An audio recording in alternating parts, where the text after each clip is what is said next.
Are you upstairs or downstairs?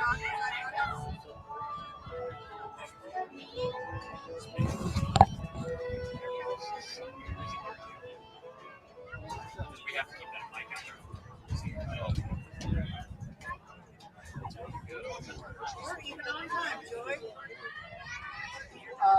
In our business and at our firm, it's all about preparation, preparation, preparation. We are advocates for our client. We speak for them. So as a part of that advocacy, it involves hiring the best experts. It's doing the legal research. It's doing the medical research. That is advocacy behind the scenes. It's not just the bells and whistles in front of the jury. The High Plains Insurance Agency takes pride in keeping up with many changes in the crop insurance industry and keeping their insurers informed of these changes. The goal is to help each farmer customize their crop insurance to meet their needs. Thanks for your continued business. And remember, call Amy, Carissa, or Danny at High Plains Insurance in Medford and Loyal at 580-395-2447 or toll free at 1-800-346-4056 for a quote today.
Welcome to Garber High School Senior Night.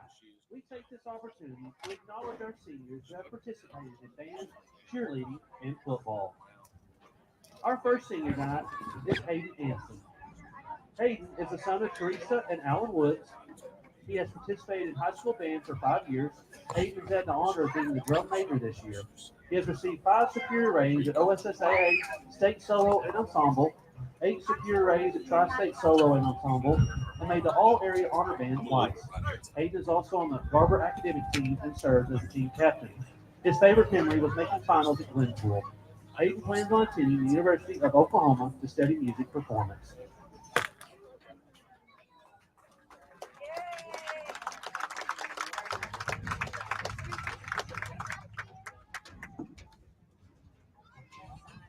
Gabriel Lure. Gabriel is the son of Ashley and Christopher Lure. He has participated in band for 5 years and high school academic team for 4 years. He has been named to the Superintendent's Honor Roll for 4 years. Gabriel has been accepted into the Oklahoma School of Science and Math for the 2024-2025 school year. Gabriel is also a member of the National Honor Society. His favorite memories in band are getting ready and putting on uniforms before football games. Gabriel plans on attending OSU and obtaining a bachelor's degree.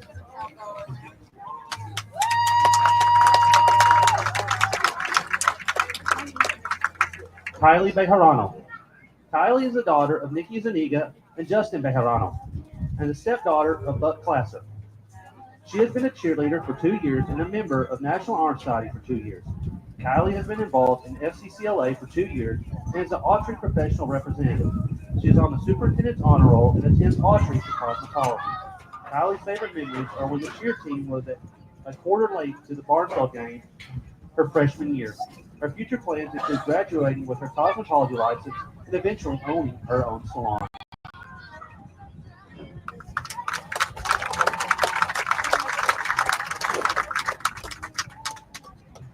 Allison Ryan Bell. Allie is the daughter of Jeff and Aaron Billieu and Tracy and Rachel Bell. She's been a cheerleader for 2 years, played softball for 1 year, and was a football manager for 1 year. She has been involved in FFA for 3 years, NHS for 4 years, and FCA for 4 years. Allie has been on the principal's and superintendent's honor roll. Her favorite memory was the Summit Christian bus ride. Allie has been accepted into the University of Oklahoma and plans to study biology as pre-med and become a neonatologist.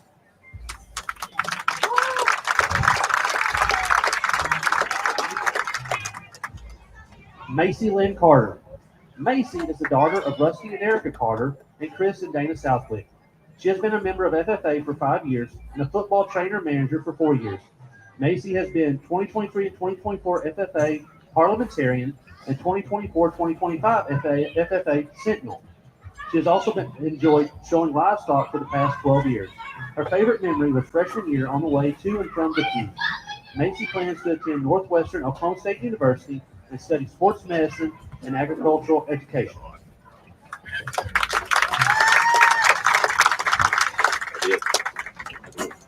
Colton Pickles Polifka. Colton is the son of Kara and Jamie Polifka. He participates as a team manager and hydration specialist for the football team. He has played basketball for 4 years, baseball for 4 years, and is active in the FCA and FCCLA.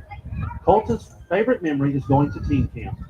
His future plans include attending Oklahoma State University.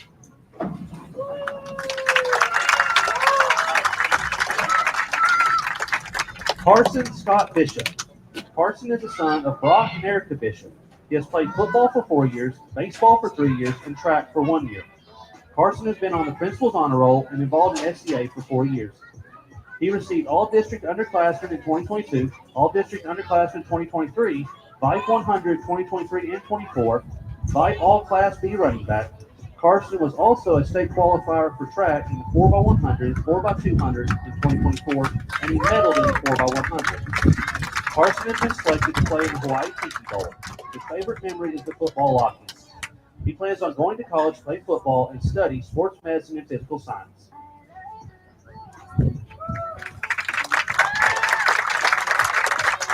Mark Bishop. Mark is the son of Brian and Tracy Bishop. He has participated in football for 4 years, basketball for 4 years, and track for 4 years. He is a member of SCA and National Honor Society. Mark has been named to Superintendent's and Principal's Honor Roll. In 2022, Mark was a state qualifier in 4x100 relay, and in 24, he was 100-meter state champion for Class A and a 200-meter state runner-up for Class A. Mark was also a state qualifier in the 4x100 and 4x200 and medaled in the 4x100. Mark was on the 2022 state runner-up basketball team. He has been named All-District Football for 22, 23, and 24. He was named All-Conference in basketball for 1 year and All-Conference honorable mention for 2 years. Mark was also on the football All-District academic team, an Army Bowl Combine top performer, a 6-star football Combine top performer, a 6-star football finalist, and was VIPE top 100 in football. One of Mark's favorite memories is going to state his freshman year. His future plans are to continue his education in college. Trevin Blazer. Trevin is the son of Robert and Tiffany Blazer. He has played football for 4 years, basketball for 2, and track for 2 years. Trevin has been a member of FFA for 4 years and is a member of the National Honor Society. In the 2023-2024 school year, Trevin was the FFA chaplain, and in the 24-25 school year, Trevin was named secretary of the Garber FFA. He is on the superintendent's honor roll, serves as senior class president, and is on the football all-district academic team. Trevin was a 2024 state qualifier in the 4x100 and 4x200. He medaled at state in the 4x100. He has served as football team captain for 3 years. He was named all-district linebacker for 2022 and 23. Trevin's favorite memory is hanging out with his teammates after games.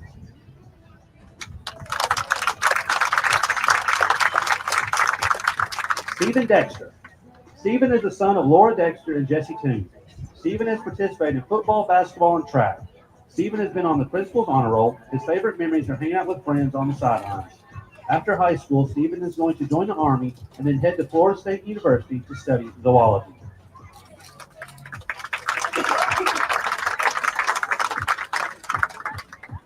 Brett Howry. Brett is the son of Tom and Lori Howry. He has played football for 4 years, basketball for 4 years, and baseball for 1 year. He is involved in FCA as a member of National Honor Society. Brett is on the superintendent's honor roll and has been on the football all-district academic team for 3 years. He was also named top 100 quarterback in his first team all-district quarterback in 21 and 22. In 24, Brett was named to the Skelter All-Conference team. Brett was also named as the Enid News and Eagle Athlete of the Week in football this year. His favorite memories are going out to eat after home games with his friends. Brett's future plans include attending college.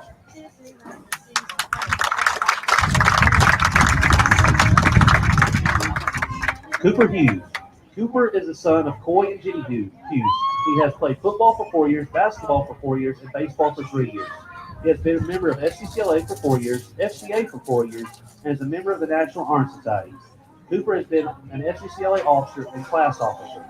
Cooper is a football team captain. His honors include All-District Honorable Mention in 2021, All-District Underclassmen in 2022 and 2023, CTB All-Star Honorable Mention in 2022, CTB All-Star Offensive Lineman in 2023, Football All-District Academic Team, Vice Top 100 for 23 and 24, Vice All-Class B in 23 and 24. He was selected to play in the Hawaii Tiki Bowl and selected as a Blue-Gray All-American for the West football team. Cooper's most memorable moments have been going to Tipton's football camp and attending the 8-man All-Star Weekend every year with his dad and the boys. Cooper plans to play college football while studying business.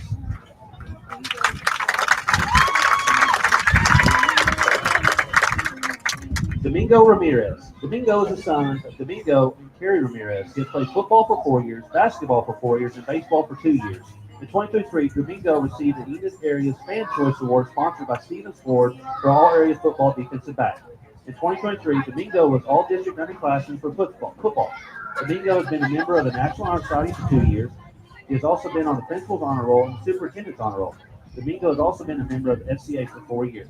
His favorite memory is going to the 8-man All-Star game with all his friends. Domingo's future plans include going to college to become an accountant.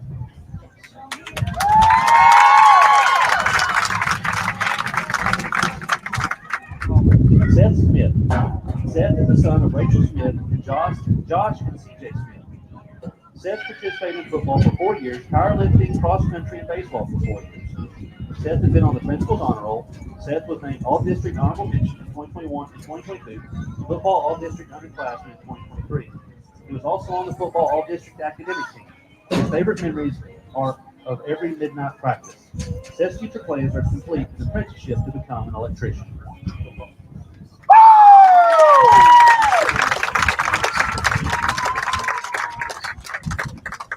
Jackson Wyland. Jackson is the son of Sean and Ashley Wyland.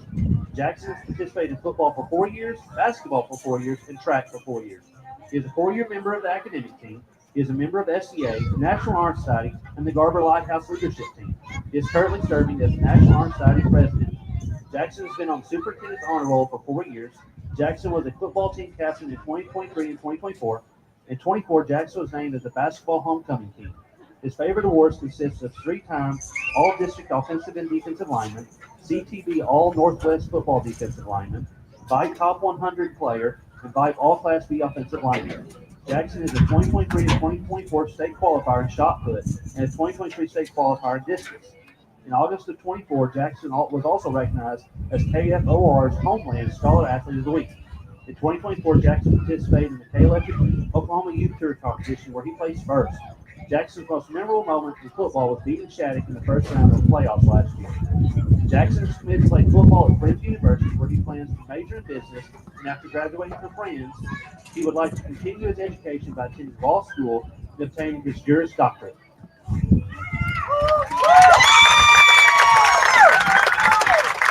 This is an outstanding group, so let's give these seniors and their parents a hand for all their time, effort, and dedication to Garber Schools and their activity program.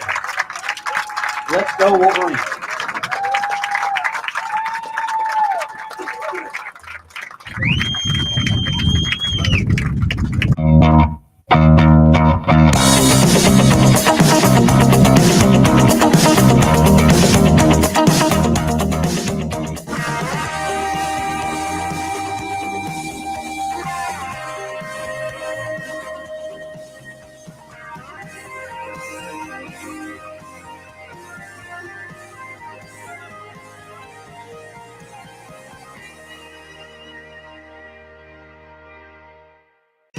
So you want to create your future, discover a path worth traveling down, find a career to get excited about.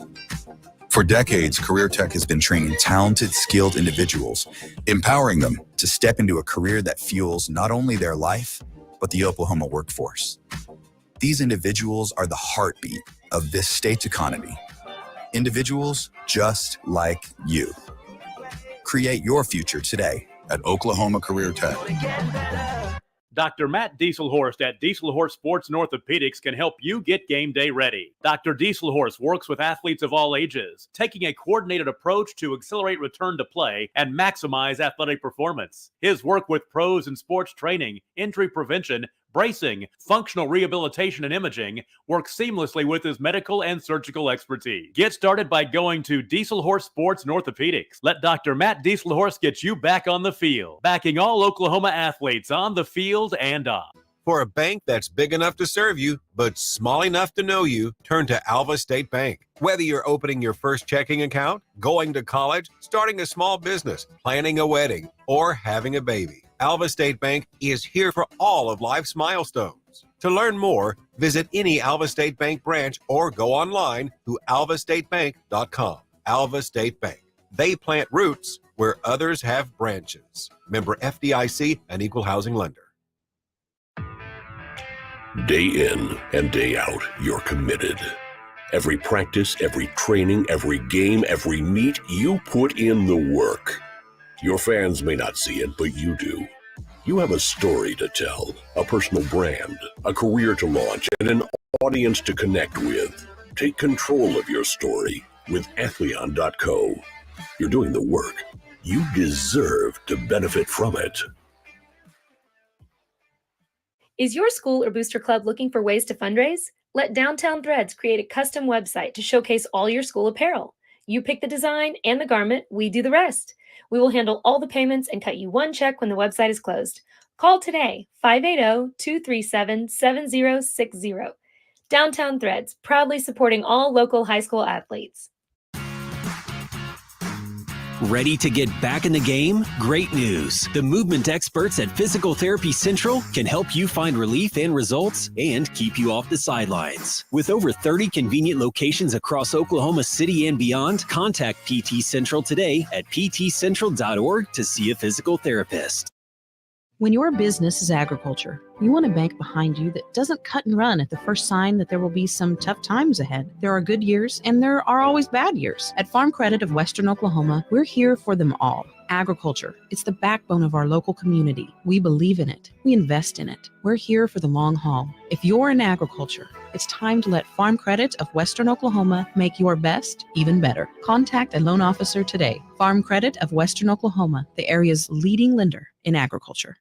For over a century, Sooner Plains Ag has been at the heart of our communities. Sooner Plains Ag is proud to support all area students and athletes from their hometowns and yours. Sooner Plains Ag is ready to service your grain, fertilizer, and farm supply needs. You can also fill up at one of their 2 convenience stores in Fairview and Mino. Sooner Plains Ag is honored to serve their member owners in their 4-county area for more than 100 years. Sooner Plains Ag, farmers helping farmers. It's that simple.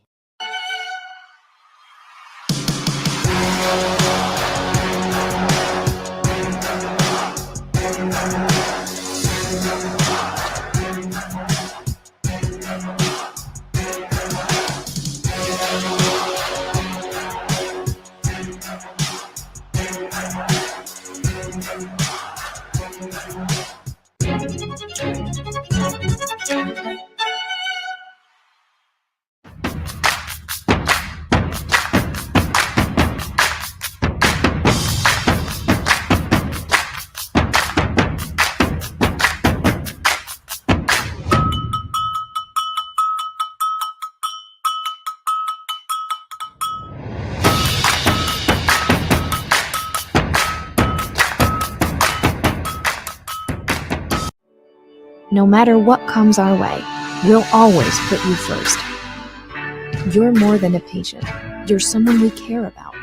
And we're working hard every day to keep you safe and continue to give you the best care so you can feel comfortable here. Not because Stillwater Medical is a healthcare provider, but because we're your provider. And we're ready to see you and serve you right here at home. Feel safe and secure with Arlo Wireless Outdoor Camera, available at Pioneer. Arlo offers top-notch protection with crystal clear video quality, rain or shine. Monitor your home from anywhere with remote smartphone access, whether you're at home or on the go. Arlo keeps you connected to what matters most. Trust Arlo and Pioneer to keep your home safe and secure. Visit gopioneer.com to get your Arlo wireless cameras today. Are you looking for a local, reliable propane provider? Earnhardt Oil and Propane has been serving customers throughout Oklahoma since 1971. Let them tailor a pricing option to fit your budget. Avoid winter price spikes with easy pay, steady, predictable monthly payments you can count on. Need more fuel options? They also offer bulk fuel delivery, DEF, lubricants, and supplies for your business, all at competitive prices. For reliability 3 generations strong, call Earnhardt Oil and Propane at 866-270-1279 or visit www.earnhardtpropane.com. For more than a century, you have made St. Mary's your healthcare choice. It might be our dedication, compassion, and skill, or the personalized patient experience.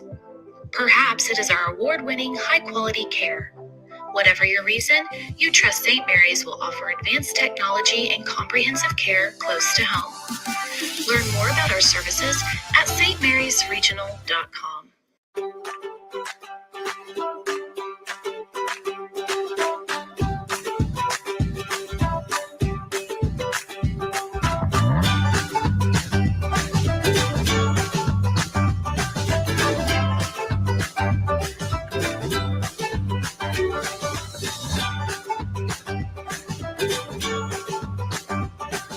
Stream like the pros with Skordle Live. Find out more at skordle.com/stream.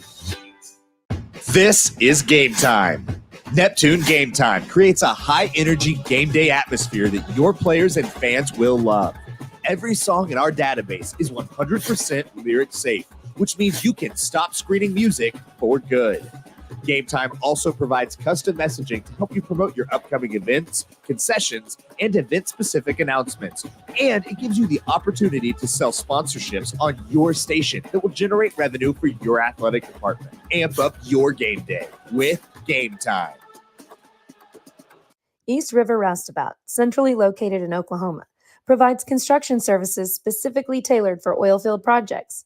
Our team consists of highly skilled, experienced professionals who offer a wide range of services in construction, maintenance, and operations, focusing on both upstream and midstream sectors.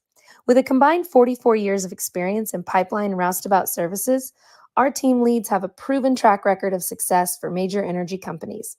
So call the team at East River Roustabout today, 405-849-5156. Anger, anxiety, worry, and disbelief, these are normal emotions to feel with an unplanned pregnancy. You have options, and you are not alone. Hope Pregnancy Center in Alva is a safe, confidential, and compassionate place to land. Hope offers free pregnancy testing and ultrasound, and you will be provided education for all your options. Remember, you aren't alone. We can help with hope. Visit thinkimpregnant.org. That's thinkimpregnant.org. Enabling local. Sidwell Distribution is a local business that loves supporting Northwest Oklahoma schools and businesses. We are here to service all of your concession stands, restaurants, food trucks, churches, and more. With candy, paper goods, fried food basics, and even local products, we will exceed your expectations with competitive pricing and excellent service. Wiggins Auctioneers is a full-service auction company well-versed in selling farm and range land, minerals, commercial and residential properties, as well as equipment, estate, and trust liquidations.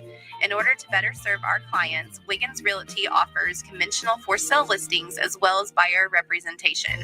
Whether buying or selling, auction or conventional, we want to be your trusted company.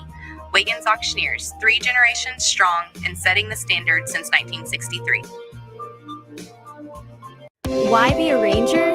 At Northwestern, with small classes, you can be seen. With over 40 programs from business to nursing, you can be career-driven. With a campus home away from home, you can be independent.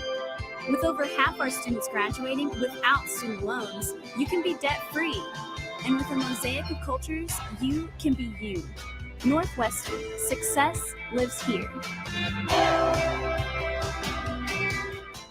The future comes fast, which is why it's important to start planning for tomorrow, today. So whether you're setting aside money for something special or just safeguarding it against a rainy day, at Gateway, we've got competitive rates on a full suite of savings products. So consider us your gateway to earning money on your money.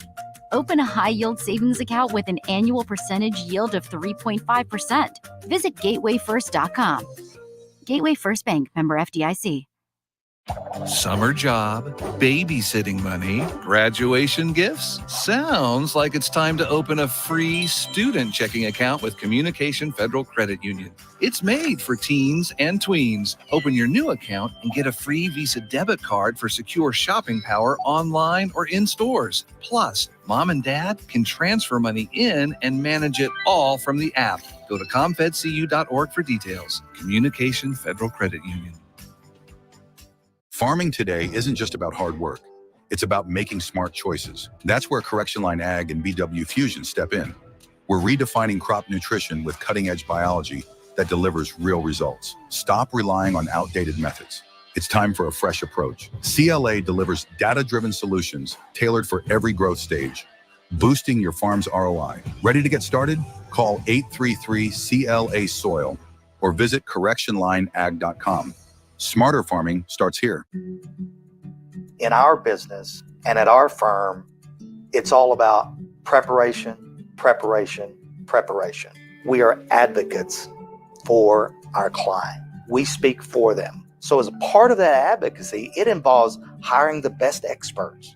It's doing the legal research. It's doing the medical research. That is advocacy behind the scenes. It's not just the bells and whistles in front of the jury. The High Plains Insurance Agency takes pride in keeping up with many changes in the crop insurance industry and keeping their insurers informed of these changes. The goal is to help each farmer customize their crop insurance to meet their needs. Thanks for your continued business. And remember, call Amy, Carissa, or Danny at High Plains Insurance in Medford and Loyal at 580-395-2447 or toll free at 1-800-346-4056 for a quote today.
So you want to create your future, discover a path worth traveling down, find a career to get excited about.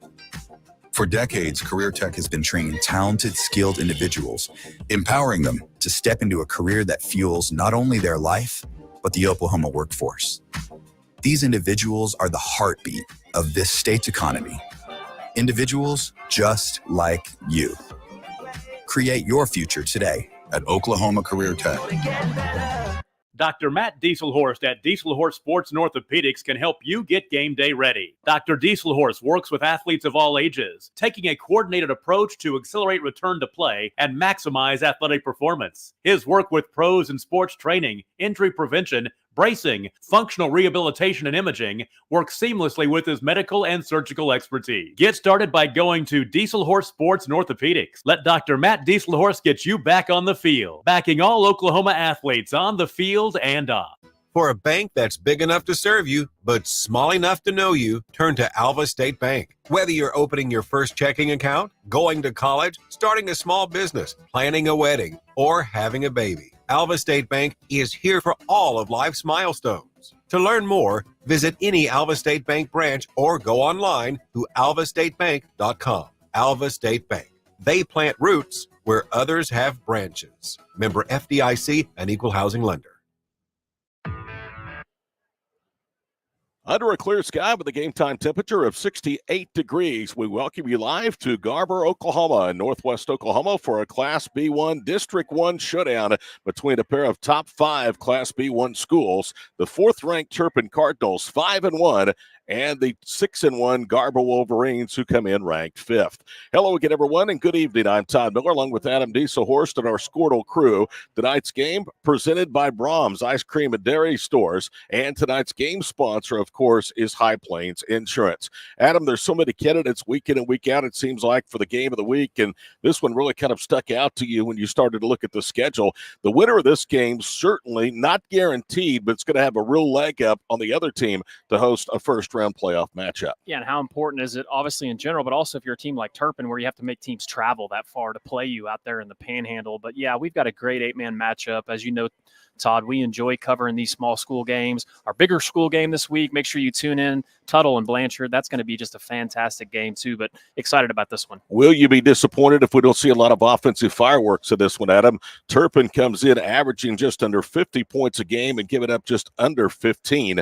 Garber is averaging 48 plus and giving up less than 2 touchdowns per contest. Well, I think that's the thing you got to keep your eye on. I think if this game gets high scoring, it favors Turpin. I think if the game stays kind of in the 30 range, I think it favors Garber, because if I'm Garber, I want to control the clock, run the ball as much as possible, and keep it out of the explosive athletes' hands of Turpin. 8 senior football players for Garber honored before kickoff here tonight, and this is a class that has had a lot of success. In fact, they have won almost 30 games during their high school career, have had some success in the playoffs, but unfortunately, a lot of their time here in Garber has been marked by injuries, and we see another one to a terrific young player in Carson Bishop. Yeah, and that was difficult to watch. That game we had against Covington, Garber was controlling that game, too, against Covington, and Bishop was actually going in for a touchdown when he did injure his knee. And, man, you're right, Todd. They have just dealt with injury after injury over the last few years. 2 big-time programs set to collide here in Class B1 District 1 action. Turpin, winners of 7 state titles. Garber has won 4 straight, including back-to-back in 2008 and 2009. We're back to kick it off. It's the Cardinals and the Wolverines next. Tonight's game brought to you by High Plains Insurance on Skordle. Day in and day out, you're committed. Every practice, every training, every game, every meet, you put in the work. Your fans may not see it, but you do. You have a story to tell, a personal brand, a career to launch, and an audience to connect with. Take control of your story with Athleon.co. You're doing the work. You deserve to benefit from it. Is your school or booster club looking for ways to fundraise? Let Downtown Threads create a custom website to showcase all your school apparel. You pick the design and the garment, we do the rest. We will handle all the payments and cut you one check when the website is closed. Call today, 580-237-7060. Downtown Threads, proudly supporting all local high school athletes.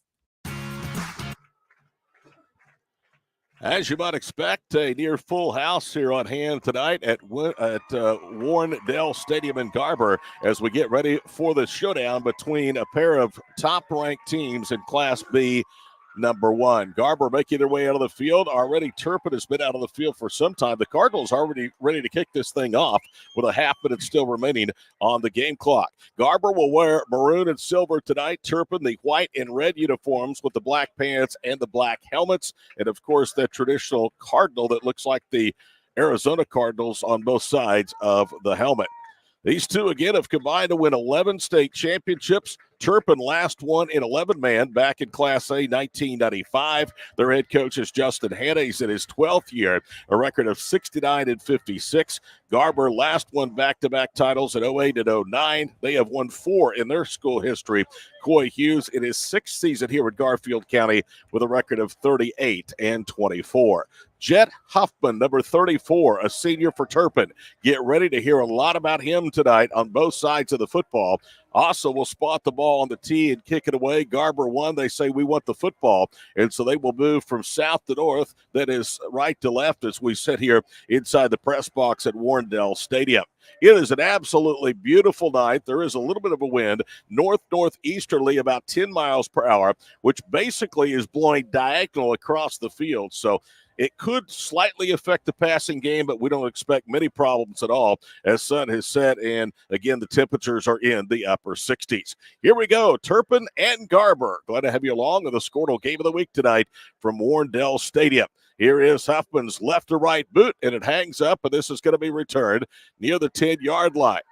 Bringing it across the 20-yard line and undercut shy of the 25-yard line is Seth Smith, number 84, and it'll be first down and 10 for Garber and their senior quarterback, Brett Howry.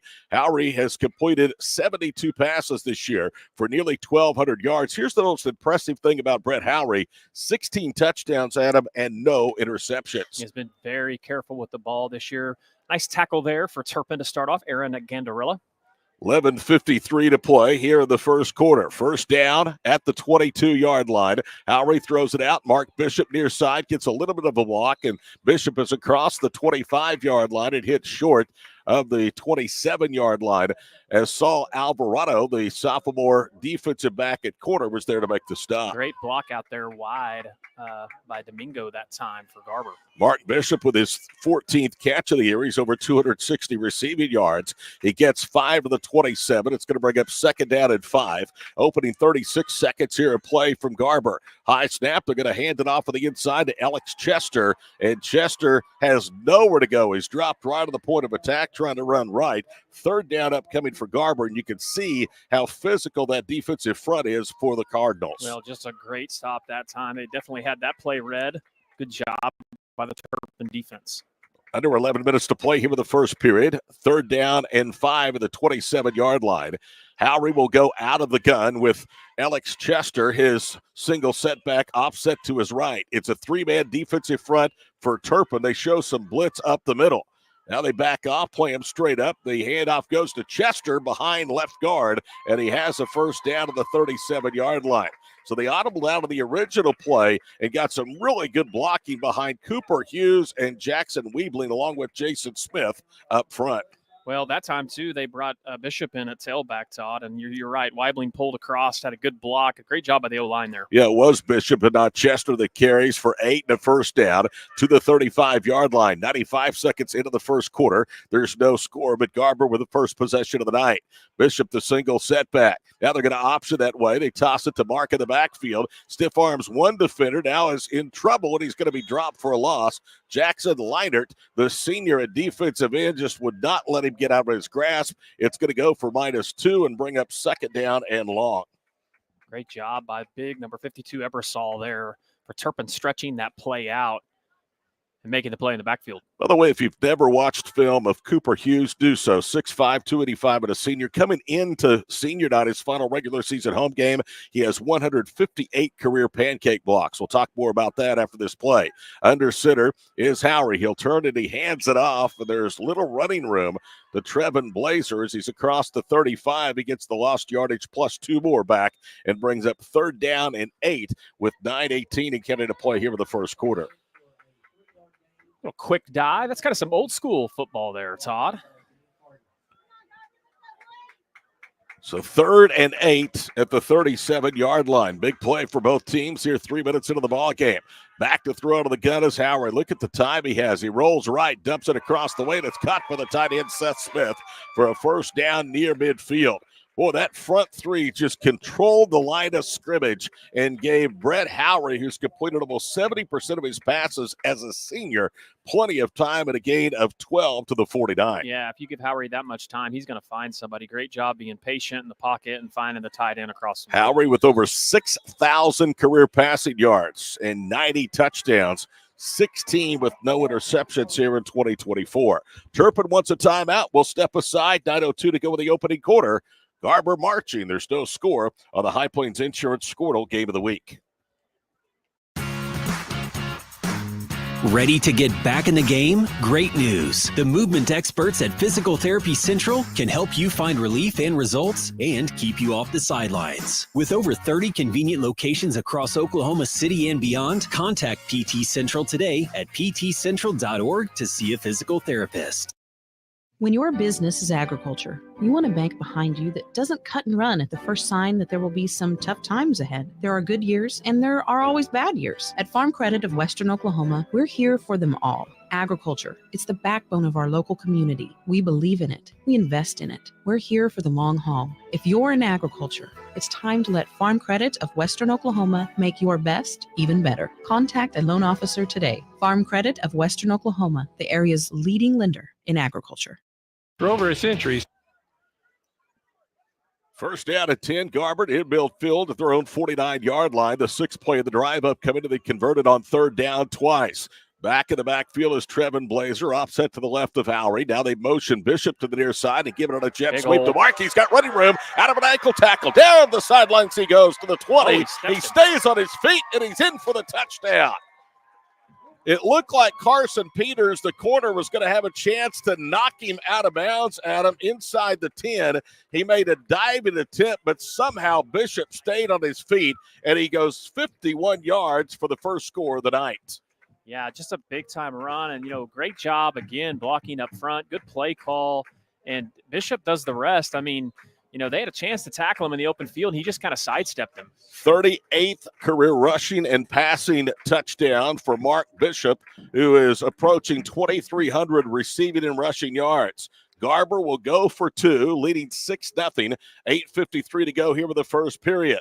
Out of the Wildcat, it's Domingo Ramirez, and he runs left and is in for the two-point conversion. So very good execution by Coy Hughes and Garber on the first drive of the night. We'll step aside. 8:53 to go with the first quarter. It's the Wolverines 8, Turpin nothing to the High Plains Insurance Skordle Game of the Week. For over a century, Sooner Plains Ag has been at the heart of our communities. Sooner Plains Ag is proud to support all area students and athletes from their hometowns and yours. Sooner Plains Ag is ready to service your grain, fertilizer, and farm supply needs. You can also fill up at one of their 2 convenience stores in Fairview and Mino. Sooner Plains Ag is honored to serve their member owners in their 4-county area for more than 100 years. Sooner Plains Ag, farmers helping farmers. It's that simple.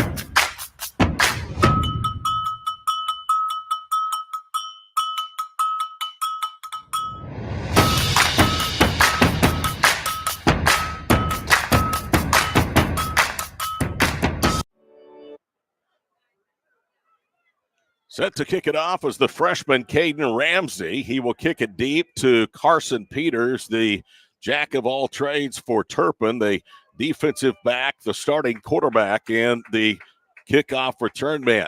Time of the drive, exactly 3 minutes, 7 plays, 78 yards, and it's a sky kick to the near side. The wave for a fair catch, and it will be made by Elijah Navarro, and it'll be pretty good starting field position for Turpin. We ask Adam whether or not there would be a lot of offense. Well, at least through one series, seems to be that way. Yeah, great drive for Garber. Picked most of the yardage up, obviously running the ball, and I think that's the key for them. Be interesting to see how Garber's defense matches up against this explosive offense. 8:53 to go here in the first quarter, and we will see Carson Peters, the preseason All-Star by class in Class B by Vipe, take his first snap of the night. He dropped something. It may have been his mouthpiece. He picks it up, checks to the far side. Play clock is getting deep. And it's down to 1, and they're not going to get the playoff, but it's going to be a delay of game. Well, Turpin had to use a timeout on defense, so they didn't want to use one with 3 minutes gone here in the first quarter, so they'll take the 5-yard penalty, and now we'll start at the 37 and have first down and 15. Well, yeah, not a good way to start, obviously, the offensive possession. That might be a first, Todd. Number 50 split out. Wide receiver? Yep. One of 3 that we were given this week, Riley Fowler, Saul Alvarado, and Ryder Ireland, number 50, is the wide receivers. Jet Huffman is deployed as a receiver to the far side. They go with an empty backfield. He actually motions from right to left and lines up in a slot to the far side. Here comes the pressure. Rolling right is Peters. He's got some time to run. Angles to the near side and gets the penalty yardage back. It was hit somewhat late out of bounds. And there's not a lot of room between the sideline and the base of the bleachers. A 5-yard run, again, gets the penalty yardage back in the delay of game. Brings up second down and 10. Well, Peters shows his athleticism that time.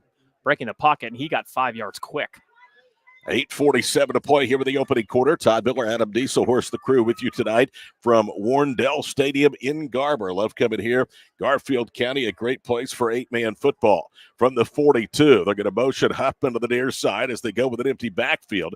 Trips to the near side and back to throw again is Peters. Peters running left, looking for Huffman down low or downfield, and it's knocked away.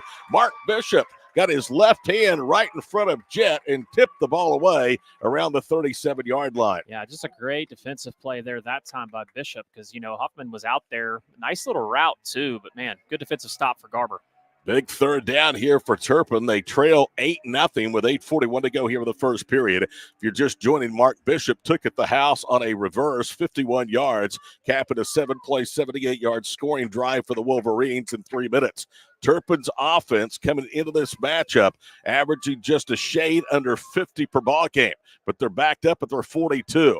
Huffman lines up as one of 3 receivers to their side. Back to throw again is Peters. Dumps it off and a first down catch and more. That's Ryder Ireland down the near side boundary, and he has his feet taken out from underneath him by Domingo Ramirez, but not before he is able to get to the 25-yard line. That's a catch and run of 33. Well, in that time, Garber brought the middle linebacker, and they ran a little drag route on the backside, and there was nobody there to cover him. Great play call, good pickup. I'll tell you what, this offensive scheme is fun to watch unless you're Corey Hughes or any of the opponents on the schedule. I mean, they have an aerial attack unlike many you'll see. From the 25-yard line, they're just outside the red zone. They hand it off to Huffman, and they collapse on him. He falls forward for a yard to the 24, bringing up second down, and that play takes us under 8 minutes to go with the first quarter with Garber leading 8-0. Got to keep him honest, got to be able to run the ball, and right there, Garber was all over that. Huffman, along with Peters on the offensive side of the football, preseason all-star by class, this time as a running back, according to Vibe. One of 3 Cardinals that receive preseason accolades. From the 24 of Garber, it is second down and 9. Huffman is in the backfield for one of the few times of this opening drive. He moves to the right of the quarterback, Peters. He'll drop to the 31, in trouble, runs up the back of a blocker, now rolls right and threw it out of the reach of Riley Fowler at the 18-yard line, and that was because he was running out of time with pressure from the blind side. Well, Hughes got into the backfield quick that time and disrupted Peters, and Peters kind of had to get off of his route and go the opposite direction and made a tough throw. Cooper Hughes has 29 tackles, a sack, and 5 of his 29 stops this year go in for loss. 9 solo tackles. He is a big-time disruptive force out there at the nose guard position. 3rd and 9 of the 24. It's going to be an option left. Peters fakes the pitch. Now he cuts inside, and Peters is short of the first down as he gets to the 17-yard line. He's going to be 2 yards short, 4th down and 2, and you can bet that they are going to keep that offense out there on the field. Yeah, they knew this was 4-down territory. Hughes does a good job of shedding his blocks and actually getting a tackle downfield. And Garber's going to sub and bring in some more big guys up front for this 4th and short. Weebling comes in. He is 6 foot, 260 pounds, and a senior. He was the 3rd Wolverine preseason All-Vibe. They hand it off to Huffman, and he is not going to get there. He is not going to get there. Seth Smith was the first, but Cooper Hughes finished him off as he gains nothing. And Turpin will turn it over on downs, down 8-0 with just under 7 minutes to play in the first quarter. Well, Hughes really causing disruption up front. Weibling was also big in the middle that time, but great stop by the Wolverines. 1st and 10 Wolverines at the 17-yard line. 6:59 to play here in the first quarter. And what a big stand against a high-powered offense for Coy Hughes Ball Club. The work out of the shotgun. Trevin Blazer is in the backfield. They go with a power eye look as they're going to hand it off to Mark Bishop, and he falls forward as he gets across the 15 out to... Got a 4-yard pickup. Yeah, that was Chester that 4. time, too. Yep, you're right. Elix Chester. It's hard to see their numbers out there. It is. Well, they rotate him in pretty quick, too. Chester is in at tailback, and Bishop's at wide receiver this time. Bishop has the only score of the ball game halfway through this opening quarter on a 51-yard run. Gain to the 21-yard line brings up 2nd down and 6. They're checking on their wristbands the play. Still plenty of time to get it snapped for the Wolverines with 8 seconds on the play clock. Chester in the backfield. Howry to drop. Brett looking over the middle. Now rolling left. Wanting some help. He's going to take it and run himself across the 25 and close to the 28-yard line. And that should be enough for a Wolverine first down. There is a flag down, and likely that's going to come back as it looks like it's going to be a hold. First penalty of the night against Garber. Yeah, backside. It was hold on the backside there that time. Yep, there's the call. So instead of first down, it's going to be 2nd down and long for Garber. And that's one thing they did not do with the exception of one play on that drive, and that was to put themselves behind the chains at them in a big way. First penalty of the game, right? Yep. 2nd, because I guess Turpin got the delay of game. First for Garber.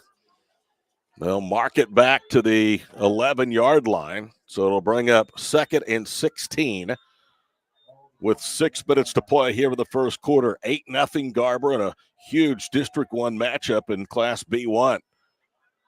Huge for Garber. It's their final home game of the year. They go to number 1 ranked Laverne next week. After this, Turpin will play 2 of the top teams in the district, having lost last week at home against Laverne by 4. Howry to throw for the goal line. Throws it over the middle of the ball. Incomplete. Seth Smith had it hit his hands, and he dropped it. Saul Alvarado, though, may have, I don't want to say interfered, but forced him to take his concentration off the ball as he leaped and looked like he was going to be able to make the tip. Yeah, Todd, you're exactly right. Alvarado's, his effort, last-ditch effort is what caused just that split second because that ball got into Smith pretty quick. So 3rd and 16 at the 11. You can hold here if you're Turpin. You're going to have a chance to get very good starting field position. Single setback. Howry drops 2 yards, throws a slant over the middle, and the ball is caught. Domingo Ramirez banged into Saul Alvarado and ripped the ball away from him and made the catch just beyond the 20-yard line. So it's going to be 4th down and long for Garber. Great job there that time by the safety stepping up and making the hit to bring him down. Good throw and catch that time by the Wolverines. 4th down and 6. They managed 10 of the 16. And Huffman is back to receive the first punt of the night. This is Seth Smith, the senior that will be in punt formation back at the 11-yard line. Good snap back, has plenty of time, gets a leg into it. It's not a bad punt. It's a wobbly. It hits at the 46 and it's going to take a Wolverine roll to the 47-yard line and Turpin's into the field. 32 yards on the punt, but he was able to get it away from Jet Huffman, who is a threat to take it to the house. You would think every time he returns a punt. And for the second straight possession, Turpin will have good starting field position, but the Cardinals down 8-0. When we talk about how good the stop was by the Wolverines, equally as good a stop defensively for Turpin, getting the ball back and keeping this thing down to 1 possession. The key, though, was the hold against Garber after the Wolverines had picked up a first down. Tuttle gets on the board first against Blanchard. They lead 7-0 early in the first quarter. Here it's 8-0 in favor of Garber. Motion man is Huffman to the near side. They're going to throw it out in the flat, and the ball offline, incomplete. And again, some pressure up the middle coming from Weibling. And it's going to bring up second down and 10 of the 47. And Garber has done a really good job in the flats defending the pass here early. Well, that time they ran a little screen pass. They had a guy, but like you said, Garber is so disruptive up front that everything is just rushed. Timing is off. Second and 10. Clock stops with 5:11 to go here in the first quarter. 8-0. Mark Bishop again, the only score of the ball game, a 51-yard run. It was an electrifying run down the near side boundary. Cardinals have to hurry again. They're just now getting to the play in. The play clock is down to 2 seconds. They snap it. Peters will drop inside his 40. He rolls right, floats it near side. Huffman makes the catch. And down the boundaries he goes. Cuts left inside the 30. Breaks an ankle tackle at the 24. And is inside the 20. Touchdown saving tackle by Ramirez, but a catch and run into the red zone at the 19-yard line on the connection, Peters to Huffman. Well, and that little drag route is killing Garber because Garber's playing manned up the whole way, and they're just getting caught in traffic. A great play call. And I guess he stepped out of bounds at the 32. That's what they're saying at the 33. It would have been a 41-yard run. Instead, the gain goes for 20, and it's a first down at the 33-yard line of Garber. With 5 minutes to play here in the first quarter, 8-0 as you see on the lower left of your screen. A big-time 8-man football game tonight here in Garfield County. Alvarado is going to be deployed as a wide receiver. That's Saul, the twin brother of Alex Alvarado, to the far side. Huffman is in the backfield. Down to the gun is Peters. The snap coming back from O'Gwin. And it's going to be a keeper and not much doing. A yard to the 32-yard line for Carson Peters. Toward Southwick there. Great play by Southwick. He's been active tonight on that defensive line, the youngster. Cord Southwick is a sophomore. Good size already, 5'11", 200 pounds. He will rotate out there with the nose guard Cooper Hughes. Tell you what, when you can get Hughes out of the ball game and get him a blow or two, bring a sophomore in, that is really pretty big time. Well, and they're rotating Weibling in there too, keeping all those guys fresh. The defensive line has been great tonight. 2nd and 9, Turpin at the Garber 32-yard line with 4:19 to play in the opening quarter. Back to throw is Peters. He's going to throw deep left, has a receiver wide open, and it's incomplete. It was dropped by Saul Alvarado as he heard the footsteps that time of the safety, Mark Bishop, but Peters hit him right in the number 7. Well, and a great play call that time, too. They bluffed the little screen pass out in the flats, and the wide receiver out there even played as if though the ball was coming to him. Great play call, but you got to catch that. You got to make that play if you're Turpin. So we've seen 2 drops here in this first quarter, one by Seth Smith on the previous Wolverine drive, and that one even more costly as it probably would have been 7 for number 7. Instead, it's 3rd down and 9.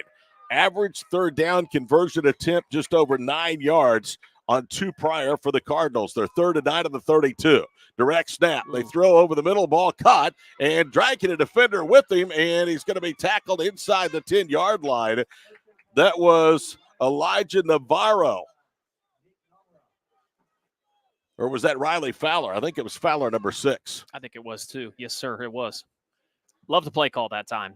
They used Huffman kind of as a decoy out there. Ran a little vertical on the inside, pick up the big yardage. So it's first down and goal to go with under 4 minutes to play here in the first period. They'll go with a pistol formation. The ball at the 7-yard line. Optioning left as Peters turns the corner. He walks in for the touchdown.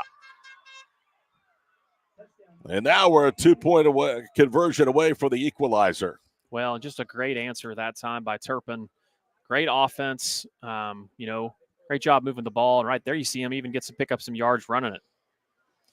So the overcome, a 3rd down and 9, a 2nd down and 10, and Peters caps it off with a rushing touchdown. And it's 8-6 with 3:52 to go here in the first quarter. Out of the Wildcat, it's Jet Huffman. He's going to run for 2. He was hit at the goal line, but bowls his way in over Trevin Blazer. That's not something people oftentimes do. And the score is tied at 8. 3:52 to go in the opening quarter. We thought it would be a good one, and so far it has not disappointed. Each team with a touchdown and a 2-point conversion on the High Plains Insurance Skordle Game of the Week. No matter what comes our way, we'll always put you first. You're more than a patient. You're someone we care about. And we're working hard every day to keep you safe and continue to give you the best care so you can feel comfortable here. Not because Stillwater Medical is a healthcare provider, but because we're your provider. And we're ready to see you and serve you right here at home. Feel safe and secure with Arlo Wireless Outdoor Camera, available at Pioneer. Arlo offers top-notch protection with crystal clear video quality, rain or shine. Monitor your home from anywhere with remote smartphone access. Whether you're at home or on the go, Arlo keeps you connected to what matters most. Trust Arlo and Pioneer to keep your home safe and secure. Visit gopioneer.com to get your Arlo wireless cameras today. 6 plays, 53 yards. The drive for Turpin. Peters a 7-yard run. Jed Huffman the run for 2. And we're tied at 8. Each team with 2 possessions here in the first quarter. Garber about to get it for a 3rd time on the kickoff. Smith and Bishop deep to receive. Imagine how explosive this Garber offense would be if Carson Bishop were still out there. Here is the left to right boot. It's a good kick. That's going to hit at the 1 and roll into the end zone for the touchback. 8-man, a lot of times you don't see touchbacks. Plenty of leg that time for the kicker, and it would be 1st down and 10 of the touchback. Well, we've seen this before, and you want to talk about a weapon. In 8-man, if you can get people back at the 20-yard line, most of these teams do directional kicks or squibs because they don't have anybody that can kick the ball. Big-time leg there. 1st down and 10. Garber moving from right to left, south to north here at Warrendale Stadium in the first period. Trevin Blazer, I believe, is in the backfield. Is that Chester's? No, it is Alex Chester, yes. Howry hands it off to Chester, coming left, slips an ankle tackle at the point of attack and gets 6 to the 26 as he was knocked down by Ryder Ireland, but there's a flag down and it may be coming back.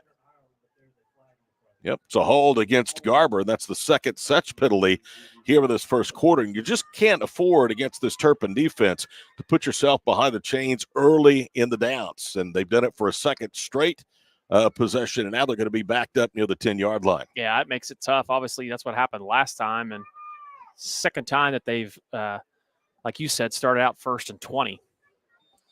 The Turpin defense can just pin their ears back with good field position now. It'll be 1st and 20 back at the 10-yard line. So that negates Alex Chester, the 5'7", 160-pound junior, 6-yard carry. He remained out there as the single setback. Howry from the gun. Drops inside the 5, and now they blow the play dead. And somebody moved for the Wolverines. So now make it 1st and 25. And now you have to be very, very careful here, and it certainly limits the play book, I would think, Adam, when you're backed up this deep. Yeah, we talked about how clean the game's been played, but these last 2 possessions for the Wolverines, these penalties have killed them so far. 3 for 25, the penalties tonight for Garber. 3:45 to play in the opening quarter, tied at 8 here on Skordle. Game brought to you by High Plains Insurance and Brahms Ice Cream and Dairy Stores. Now, Howry will stand at the goal line of the south end here of Warrendale Stadium. He drops into the end zone, has time, moves to his left, now goes back right. He's running out of time, and he's going to be hit inside the 5. The football came out, and Turpin is saying that they have come up with it. It's going to be a safety, as Howry did not get out of the end zone. I thought he was about the 1-yard line. It's a safety, and that is all self-inflicted by the Wolverines. Yeah, and that mistake is tough. You know, if you're the QB there and you feel pressure, especially when you're in the end zone, you got to get rid of the ball. Big-time play by Turpin there, and just mental errors by the Wolverines. They started the game off so well, but the last 2 offensive possessions have not been good. Turpin started the year with 5 consecutive victories before losing last week, 42-38 to Laverne. They've beaten Clayton, New Mexico, Tyrone, Buffalo, all on the road. Won their home opener 38-6 against Boise City, and then were in the Enid area 2 weeks ago and whitewashed OBA 50-0. The Trojans, who are going through a rebuilding year, interestingly enough, were picked ahead of Turpin in the preseason B1 District 1 standings, and they were actually ranked top 5, but they are really scuffling, entering week number 9 as an 0-3 team of the district and 1-7 overall. So Turpin's going to get it now with a free kick after the 2-point safety, leading 10-8 with 3:37 to go here with the first period.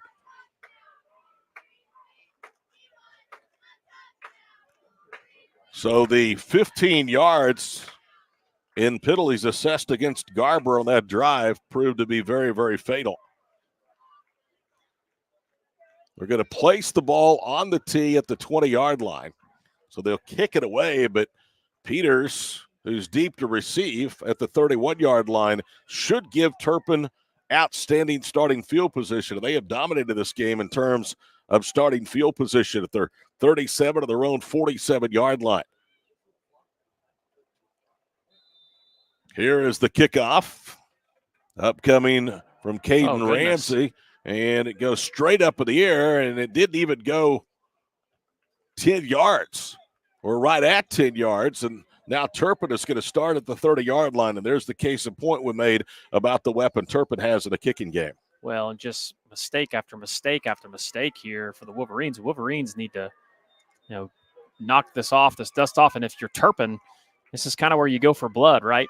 So I see Turpin throwing something vertical or deep here. Officially, they will start at the Garber 27-yard line. Carson Peters, who ran in for the touchdown, capping their last drive, now will orchestrate for the 27. And again, it bears repeating, field position has not been in favor of the Wolverines here in the opening quarter. 10-8 Cardinals over Garber. Late first quarter. Trips to the near side. Empty backfield. Peters will keep it at a quarterback draw with running room. 20-15. Bounces right to the 10, and he's going to walk in for the touchdown. So Peters runs in for his second score of the night, and just like that, it has a chance to be a 10-point swing because of the aforementioned penalties on the previous drive for the Wolverines. Well, this is one of those situations where all the momentum is now on Turpin's side. I mean, everything Turpin's doing is plus, and everything that Garber is doing is negative at the moment.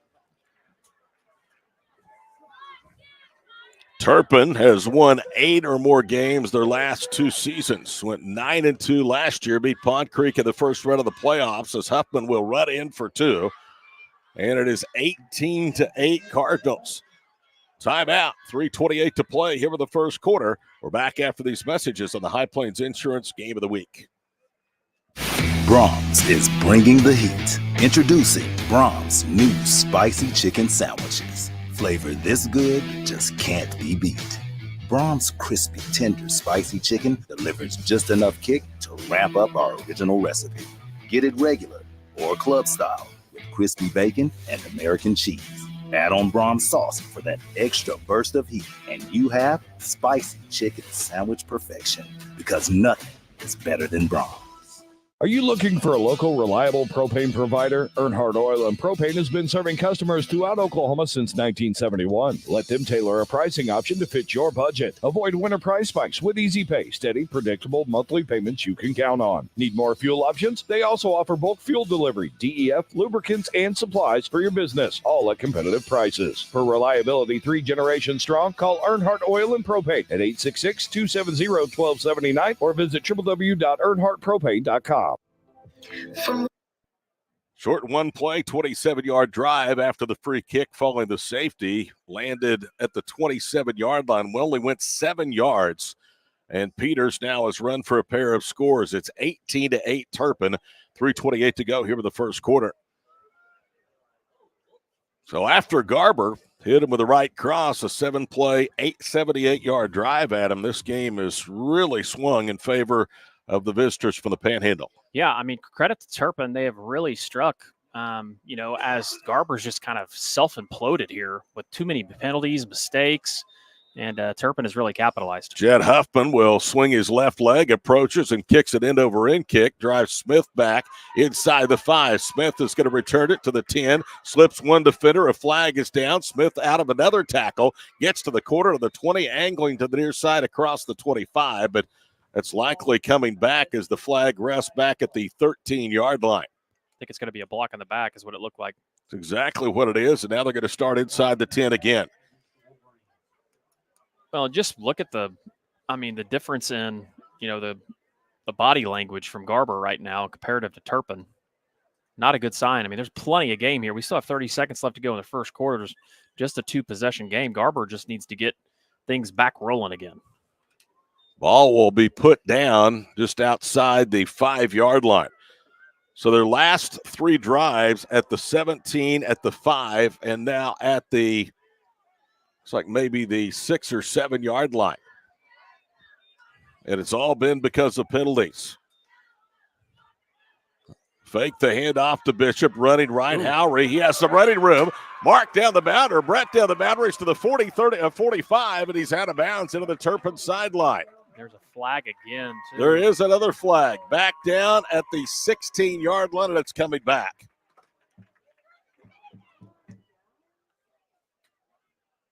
Wow. Boy, Hughes is out of the field with his arm stretched outward. He's saying, hey, what did we do? It's the third possession in a row. They start the first play off with the holding penalties. So it was at the 6. It'll be half the distance to the goal line. They'll start now at the 3 and have first down and 13. Well, it should be a hold from the spot, so it should be. You're right. Yep. So they should be marking it down back from the 19. So they'll be, I don't know, around the 9.5-yard line. Yeah, they do get a little bit better field position. You're right. Just in between the 9-yard line. So it'll be like 1st and 7, right? Yep. First down and 7 at the 9-yard line, but it still takes away Brett Howry's outstanding run of 39 yards that would have put him near midfield. Howry with an empty backfield. Receivers left and right. Smith, the tight end, to the near side. Now they start to motion, and they do. Ramirez, and they'll hand it off on a sweep. He cuts inside, and Domingo falls at the 14-yard line. He's going to pick up 5 and bring up second down and short. We're now under 3 minutes to go in the opening quarter, 18-8 Cardinals.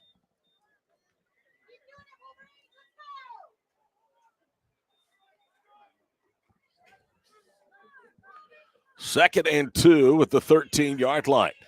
2:41 and counting to play here in the opening quarter. Tight end lined up to the near side. Empty backfield. Howry out of the gun to throw. Slings it out right. Ball caught for a first down. That's Blazer. And he immediately was shoved out of bounds at the 17-yard line. That's a gain of 4 and should bring up first down. Nope, it's 3rd down and 3. Riley Fowler was in there with a stop, so it's 3rd and 3 at the 17. Boy, you need to, if nothing else, string together a couple of first downs here and try to flip field position. 2:21 to go, opening period. Hand off straight ahead, and that is Ramirez, who does have the first down beyond the 25 out to the 26-yard line.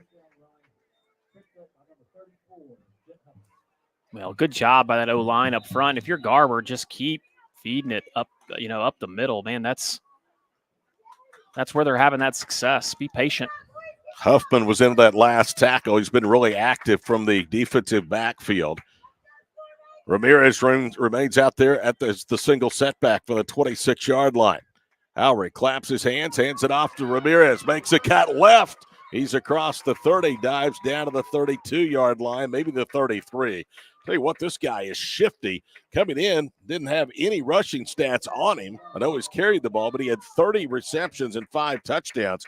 He's been impressive running here in the first quarter. Yeah, he's a big athlete. All these athletes that Garber has out on the perimeter and edge can really run the ball, just different styles. Picks up 7, and they finally have some breathing room to operate with offensively from the 33-yard line. 1:19 to play in the first quarter. Howry's going to keep it running left. Has a first down, or does he? Huffman stuck his helmet right in the chest of the quarterback, Howry, and knocked him down. And they give him forward progress to the 36, so just enough for a first down. With 1:09 to play here in this first quarter. Actually, forward progress to the 37. So he picks up 4. Jet Huffman will just come up and hit you every chance he gets. 45 seconds to play in the first quarter, 18-8 Turpin. Howry Ramirez gets the handoff. Ramirez makes another cut, 40. He's to the 45. Look at Domingo Ramirez dragging defenders with him all the way out to the 47-yard line. A carry of 11 for the 6'1", 200-pound senior. Well, he's been looking really good here. Obviously, looks like he needs a breather, but if you're Garber here, what you want to do is probably go up top with just 45 seconds to go. The success you have running up the middle. 13-yard run. Ramirez has done most of this on this drive that started back at the 9-yard line. Actually, at the 6-yard line. Howry with Domingo in the backfield. Motions Bishop to the far side. They give it to him on a sweep. Mark Bishop is hit at the 49 of Turpin and spun down to the 47-yard line. Carson Peters came up for the secondary to make the stop. And that could possibly be the final play of the first quarter if the Wolverines so elect for it to be. 10 seconds, and they're going to go for one more play from the 47-yard line. Ramirez gets the carry, coming left again. Almost got to have another ankle tackle, and he's punched down by Saul Alvarado and Carson Peters, but he got out of the would-be ankle tackle of Riley Fowler, and that is indeed the end of the first period. 18-8, Turpin, this top 5 Class B matchup in Garfield County, leads the Garber Wolverines. Tonight's game brought to you by High Plains Insurance on Skordle. For more than a century, you have made St. Mary's your healthcare choice. It might be our dedication, compassion, and skill, or the personalized patient experience. Perhaps it is our award-winning, high-quality care. Whatever your reason, you trust St. Mary's will offer advanced technology and comprehensive care close to home. Learn more about our services at stmarysregional.com.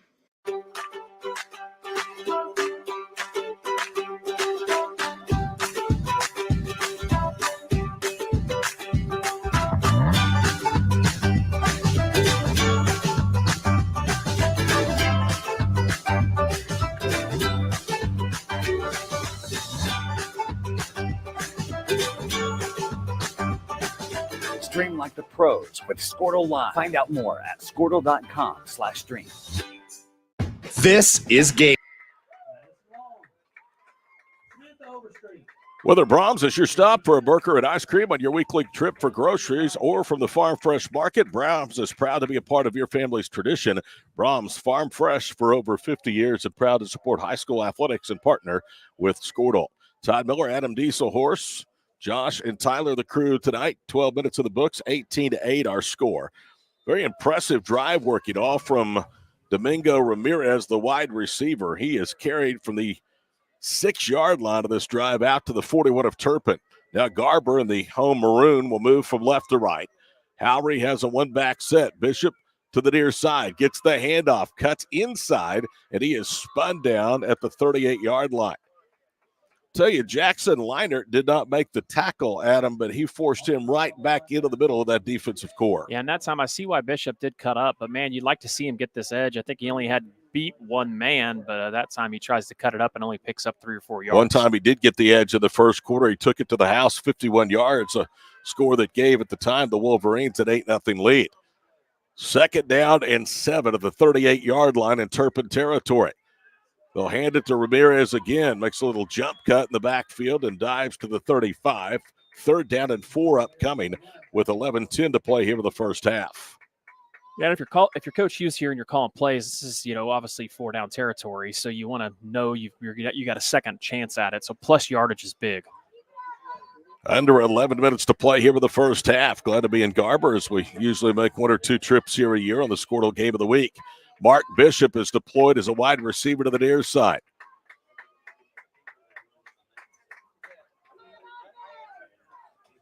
They have 2 tight ends and a single back.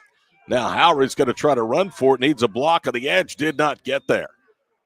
In fact, a really good play that time from Jet Huffman, who fought off the block at the point of attack and then dove to knock him out of bounds. A very short gain. They're going to give him 1 to the 34. Well, and that time the run was up inside behind Domingo, and he tried to bounce it. Could have probably got the first down if he just lowered his helmet and dove forward. They're at the 34. They need to get to the 30 to keep the drive alive. First 4th down try of this drive. They're 0 of 1 on 4th down tries tonight. One back set. Howry drops. Pocket holds. He's going to throw deep for Bishop at the goal line. It is caught and dropped for a touchdown. That would have been 6. A perfectly thrown football by Brett Howry. Great throw and catch. Second time a deep ball has been dropped by the Wolverines. You just got to make those plays. 2 defenders there, but Bishop had him beat. Mark Bishop is very, very sure-handed. Came in again with over 2,200 rushing and receiving yards and 37 scores, and now it's 38 in his career. Last year he had 27 catches and should have had 6 there. It would have been his second score of the night. Instead, Turpin will take over at their own 34-yard line. 10:20 to play here with the opening quarter or opening half. Back to work goes Carson Peters, the quarterback. Huffman motions to the far side. Peters is going to keep it, and he dives down for no gain as they cut the edge off at the 34. Jackson Weibling was the one that made the stop.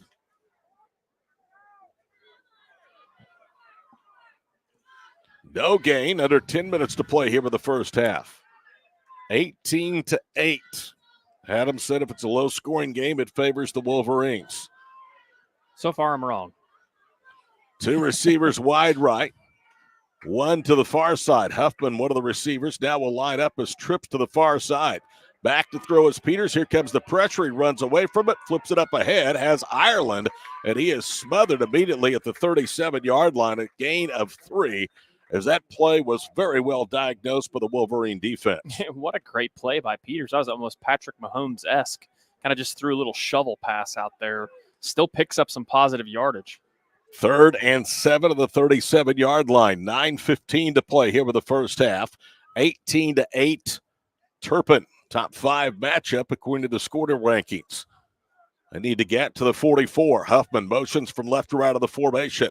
Rolling right, Peters dumps it off. Huffman with running room and a first down. 50 into the 45 to the 40 to the 35-yard line and stopped just shy of the 30 at the 31-yard line. It's a simple swing pass and let Jet Huffman do the rest. Well, it's just a great play call. It's just like a long running play. Essentially, they're just running sweep, but they're throwing it out there, and they've got blockers out in front. And Hoffman, he lowers his head. He runs hard. Garber had opportunities to tackle him, but let him just bust right through him. 32 yards on the swing pass and a first down. They're going to call it now at the 32, so it was a 31-yard pass and a first down. And Garber's into the field. Huffman. They fake the handoff. Peters will keep it, and he's inside the 30, down to the 29-yard line. Give him a couple. Cooper Hughes in there on the stop. He has had a good senior season, one of the better defensive linemen the program has had in quite a while. Big guy, 6'5", 285. Playing his final home regular season game. Tuttle scores again, 14-0 over Blanchard. Quick throw out right. They set a screen up. It's caught by Saul Alvarado, and he is inside the 25-yard line and down to the 21. So it'll be a gain of 8, and it's going to be right at the first down sticks. It'll be a first down, they say, for the Cardinals. Another ranked game in B1 has Caddo leading Keota 14-6, and Yale leads Drumright 8-0. Here it's 18-8 of this 8-man matchup in Class B1, District 1. So the Cardinals perch just outside the red zone again at the 21-yard line. Huffman is one of 2 receivers lined up to the near side of the formation. Now Jet in motions, one of trips to the far side.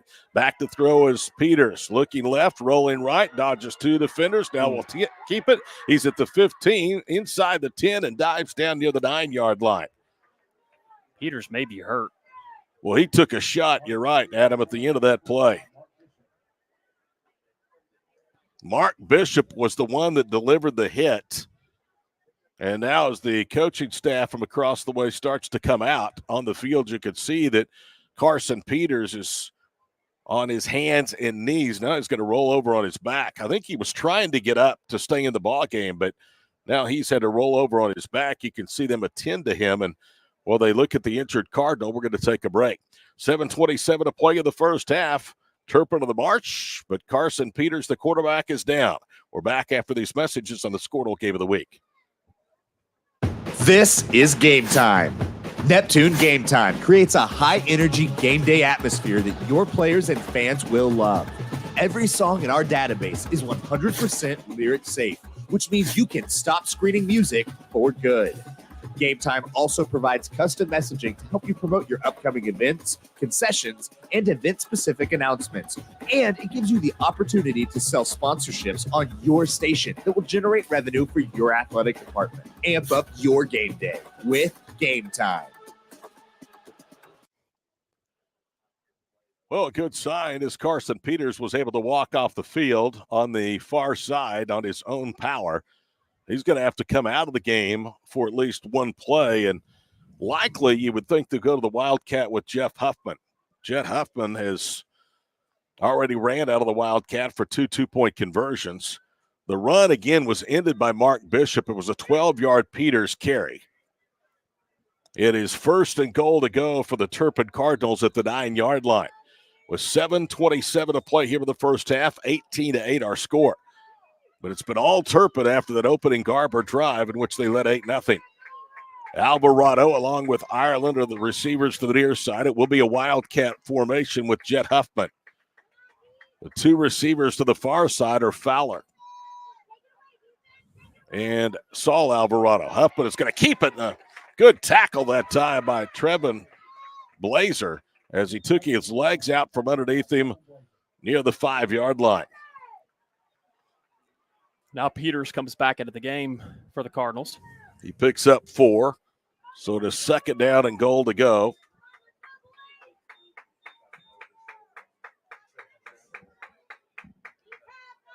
Ball at the 7-yard line. Got him, told you Peters is back out there. Huffman is the single setback. Peters gets the handoff to Jet, breaking tackle, stays at his feet, and he just looked like a bull in a china cabinet. Went right up the middle and walks in after initial contact for a 7-yard run, and it's 24-8 Cardinals. Well, and now, you see Turpin early on was having little success running the ball, and they kind of started busting it open that possession before, but now they're getting big chunks, and another great drive for the Cardinals. Huffman is such a violent runner. We saw it on the 2-point conversion a moment ago when he ran over Trevin Blazer, and he was able to get away from a couple of defenders on that touchdown run. He's going to run out of the Wildcat, trying for 2, and he did not get there. So he stopped just short. Now the score remains 24-8. Turpin leading Garber. Halfway through quarter number 2 on the High Plains Insurance Skordle Game of the Week. East River Roustabout, centrally located in Oklahoma, provides construction services specifically tailored for oilfield projects. Our team consists of highly skilled, experienced professionals who offer a wide range of services in construction, maintenance, and operations, focusing on both upstream and midstream sectors. With a combined 44 years of experience in pipeline and roustabout services, our team leads have a proven track record of success for major energy companies. So call the team at East River Roustabout today, 405-849-5156. Anger, anxiety, worry, and disbelief, these are normal emotions to feel with an unplanned pregnancy. You have options, and you are not alone. Hope Pregnancy Center in Alva is a safe, confidential, and compassionate place to land. Hope offers free pregnancy testing and ultrasound, and you will be provided education for all your options. Remember, you aren't alone. We can help with hope. Visit thinkimpregnant.org. That's thinkimpregnant.org. Enabling local. Todd Miller, Adam Dieselhorst, the Skordle crew with you. Tonight's game brought to you by Brahms Ice Cream and Dairy Stores and made possible by High Plains Insurance. 8 plays, 66 yards. And primarily it was it was Huffman and Peters on the ground that did the lion's share of the work. Well, we said it earlier on. I mean, it's no secret, right? The stopping Peters and Huffman, easier said than done, but they have just been the workhorses tonight, putting all the points up on the board for Turpin. Huffman will get a 7-yard run and approach, the left-footed boot, and they're going to call offsides. Turpin for offsides. That's only the Cardinals' second penalty. They had the first penalty of the ball game and haven't been flagged since. That's really been one of the big stories of this first half. Yeah, they've played a very clean game. Garber was playing clean the first couple possessions, and the last 2 or 3 have not played clean. Mentioned this earlier. Turpin has won 17 games and lost 5 the last 2 years. Last year they went 1-1 in the playoffs. Garber's senior class had so much hope 4 years ago. They're 27-14. That's a really good record. But I think people thought maybe even more, but you just can't forecast injuries, especially in the 8-man game. Yeah, for sure. The injury to Bishop early in the year really hurts them, especially, a lot of people talk about it offensively, but he's probably their best defender. Great tackler, plays linebacker.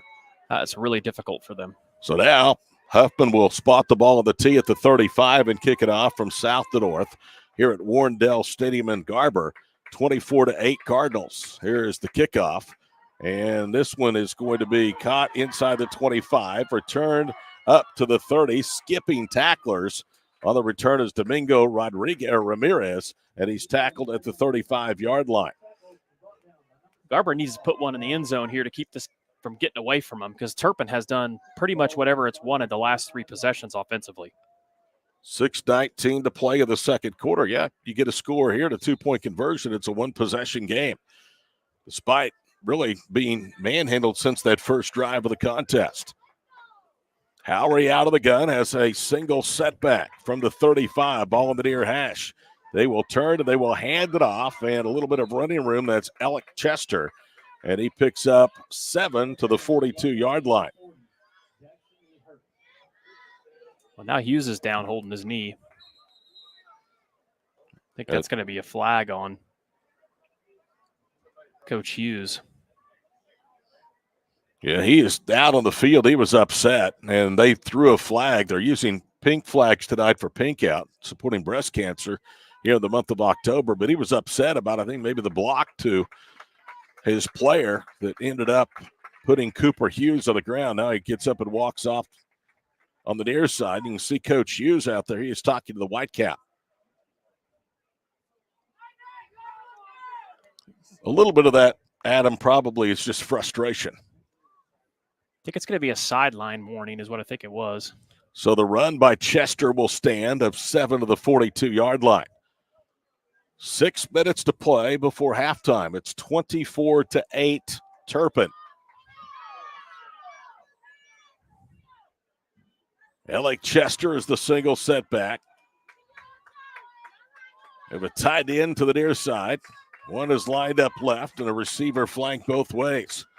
From the 42-yard line, Howry hands it again to Chester, makes a little cut, and is at the 46-yard line. That run good enough for a first down. Nice cut there inside by Chester. Block up front again by the Wolverines. He is going to be a guy that they're going to lean heavily on next year. They have 8 seniors, huge senior class for a small school. He's a junior, came in with 33 carries, 215 yards, and 5 scores. From the 46-yard line, Garber has it, first down and 10. 5:45 and counting to play here in the first half. Howry fakes the handoff. Now he tries to run, gets a block, bounces out left, and he's in trouble, and he's going to be tackled for a loss. Jet Huffman fought off the block and tackles him back at the 49-yard line. Well, and if you're Howry there too, you just can't stretch it. The speed on the edge by Huffman, he should have just cut it up and dove forward and got him probably close to a first down. But and that's why I said back at the 49-yard line, it looked like that he was going to get to that corner and get into Turpin territory, but instead Huffman fought off a block on the far side boundary, and the run goes for just 3. Second down and 7, under 5 minutes to play in the half. Empty backfield, Howry to throw as all day long. Now he starts to roll right, moving left. He's going to tuck it and run and gets what he can, and he's out of bounds at the 48 of the Cardinals. That's a gain of 3, and it's going to bring up third down and 4. Well, great job blocking up front. Turpin's dropping about 4 or 5 guys there into the secondary, making it tough. All the routes that Garber runs, solo routes, were deep routes. They didn't have anything short or over the middle, and so Howry just kind of held it for a while and took off running. I like that spot. I thought he was out of bounds at least at the 48. They give him to the 49, so it's going to bring up third down and 5. Just inside Cardinal territory with under 5 minutes to go here in the first half. Howry motions Bishop to the near side. Mark trying to get to the corner, and he dives for about a yard. The ball may have come out. Now they're going to say he was down by the ground. Carson Peters was the one that tried to get him to the ground. Riley Fowler was the one that finished him off. And give Peters some credit. If he doesn't stay at home, Adam, that is at least a first down carry. Well, Peters gave him like a spin move almost. He spun off the blocker and made a great play. 4th down and a long 2. We'll call it 3 for the 47-yard line. They need to get to the 44-yard line. Clock winding towards 4 minutes to play here in the first half. And if you're Garber, you don't need to throw the ball vertically. Just get you something short over the middle. And now a timeout call by the Wolverines. 4:10 to play here in the first half. 24-8 Turpin. We're back after this on the High Plains Insurance Skordle Game of the Week. Enabling local. Sidwell Distribution is a local business that loves supporting Northwest Oklahoma schools and businesses. We are here to service all of your concession stands, restaurants, food trucks, churches, and more. With candy, paper goods, fried food basics, and even local products, we will exceed your expectations with competitive pricing and excellent service. Wiggins Auctioneers is a full-service auction company well-versed in selling farm and ranch land, minerals, commercial and residential properties, as well as equipment, estate, and trust liquidations. In order to better serve our clients, Wiggins Realty offers conventional for-sale listings as well as buyer representation. Whether buying or selling, auction or conventional, we want to be your trusted company. Wiggins Auctioneers, 3 generations strong and setting the standard since 1963. Why be a rain? 4:10 to go here in the first half. Looking live at Warrendale Stadium in Garber. Wolverines facing a pivotal 4th down and 3. They are 0 of 2 on 4th down tries here in this first half. They have not scored since the 8:53 mark of the opening quarter. Running back offset to the right. Bishop, they fake the give on a reverse. Now they hand it off to Ramirez, and there he goes. Ramirez to the 10, to the 5, and he's in for the touchdown. A gaping hole on that left side. They faked the reverse handoff to Bishop coming to the near side and then gave it to Ramirez right up the gut, and he goes 47 yards on 4th down for a touchdown. I love the play call there that time. Obviously, the motion was to Bishop, handed it off to Domingo up the middle, and, man, he rumbles and stumbles. And Peters almost caught him at the goal line and tried to punch the ball out. Good job of taking care of it and getting in the end zone. So now they'll try to go for 2 to reduce it to an 8-point game, 24-14. Usually on try for 2s, we've seen Huffman in the backfield. We see Howry in the backfield. Huffman does that for Turpin. They motion Ramirez to the near side. He tries to cut inside. That play was well diagnosed as they smother him down, and the try for 2 fails. So it's a 10-point game, 4 minutes to play in the first half. 24-14 our score, the High Plains Insurance Skordle Game of the Week. Why be a ranger? At Northwestern, with small classes, you can be seen. With over 40 programs from business to nursing, you can be career-driven. With a campus home away from home, you can be independent. With over half our students graduating without student loans, you can be debt-free. And with a mosaic of cultures, you can be you. Northwestern, success lives here. The future comes fast, which is why it's important to start planning for tomorrow today. So whether you're setting aside money for something special or just safeguarding it against a rainy day, at Gateway, we've got competitive rates on a full suite of savings products. So consider us your gateway to earning money on your money. Open a high-yield savings account with an annual percentage yield of 3.5%. Visit gatewayfirst.com. Gateway First Bank, member FDIC. Summer job. 6 plays, 65 yards, 47 of that on a 4th and 3 run by Ramirez right up the gut. And Domingo has had a huge first half of the ground against this Turpin defense. 24-14 our score. Now Caden Ramsey, the freshman, to kick it off. Skies it to the far side. The wave for a fair catch. just beyond the 30-yard line. So let's see if the defense can get a stop here. Each team at him with 2 timeouts. If Garber could get a quick stop, they might have a chance to get even closer than 10 going to the halftime locker room. A stop would be huge for Garber because they have not stopped Turpin their last 3 times that Turpin's had the ball. So if you're Turpin, just keep doing what you're doing. It's been primarily the Peters and Huffman show, but that's been the case for a lot of these guys' careers. Peters will option to the near side. He's going to keep it. He cuts inside 35, ridden down near the 38-yard line. As Caden Ramsey was there, also Colton Deeds out there now as a backup linebacker. But a good gain on first down by Peters. That's a running play I really like in 8-man football. Just how you can block it, and if you've got athletes like they do, makes it really tough to cover.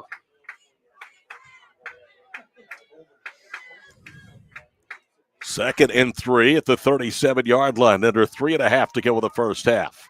This time they give it to Huffman. Slips an ankle tackle and then dives to the 41-yard line. Cooper Hughes had him by the ankle, but he slipped out of it and then was able to pick up 3 more yards that'll refresh the down marker. I love what Turpin's doing offensively now. They are taking advantage of Garber is getting too far upfield on their defensive line. They need to sit and squat, and that's what's allowing these big running lanes for Huffman. 3:05 in Canada play here with the first half, 24-14. They're going to deploy. Huffman is one of 3 wide receivers to the far side. Now Jet motions to the near side as Peters will swing it out for Jet. He has convoy of blockers down the sideline. 40, cuts left to the 35. A flag is down. Now he cuts right at the 25 to the 20, and he's run down at the 16-yard line. But again, that flag was thrown right at the first down marker, a good 30 or 40 yards behind the play, and it's coming back. I'm telling you, when Huffman turns the corner, he has got some serious speed. I wonder what his college options are. I don't know. I know a school that's about 2.5 hours east of him that probably should be putting an eye on him. Here's the Whitecap. It's a hold against Turpin. So one of the few mistakes the Cardinals have made in this first half. And all else fails, just flip it in the flat to Huffman and let him do the work. It was really impressive. And I've been really impressed, too, by the play calling from Turpin tonight. They keep it really simple, keep the ball in the hands of Peters and Huffman, and do a really great job of doing different stuff to get those guys free in space. It results in the line of scrimmage now being at the 35. It was at the 41 before that last snap, but they would have had it inside the red zone. They'll get the down over. It's 1st and 16. Peters up behind the line of scrimmage, changing the play. They'll motion a man. Alvarado to the near side. The sophomore lines up in the slot. Back to throw Peters. He dumps it off again. Same play. Huffman this time. He is undercut by Ramirez, who made a terrific play on Jet Huffman. As that gain goes just to the 38, it's going to bring up 2nd down and 13. Yeah, really great play there by Domingo that time. He really read the screenplay and blew it up quick. Ramirez, along with Blazer, came in with 114 tackles between them for the season. Domingo had 30 solo stops. He got 1 there, and he also, of his 55 tackles in the first 7 games, 10 of those were behind the line of scrimmage. 2nd and 13. Peters to throw again. Now he's starting to feel the pressure. He's going to run to the near side, and he is taken down to the 41-yard line.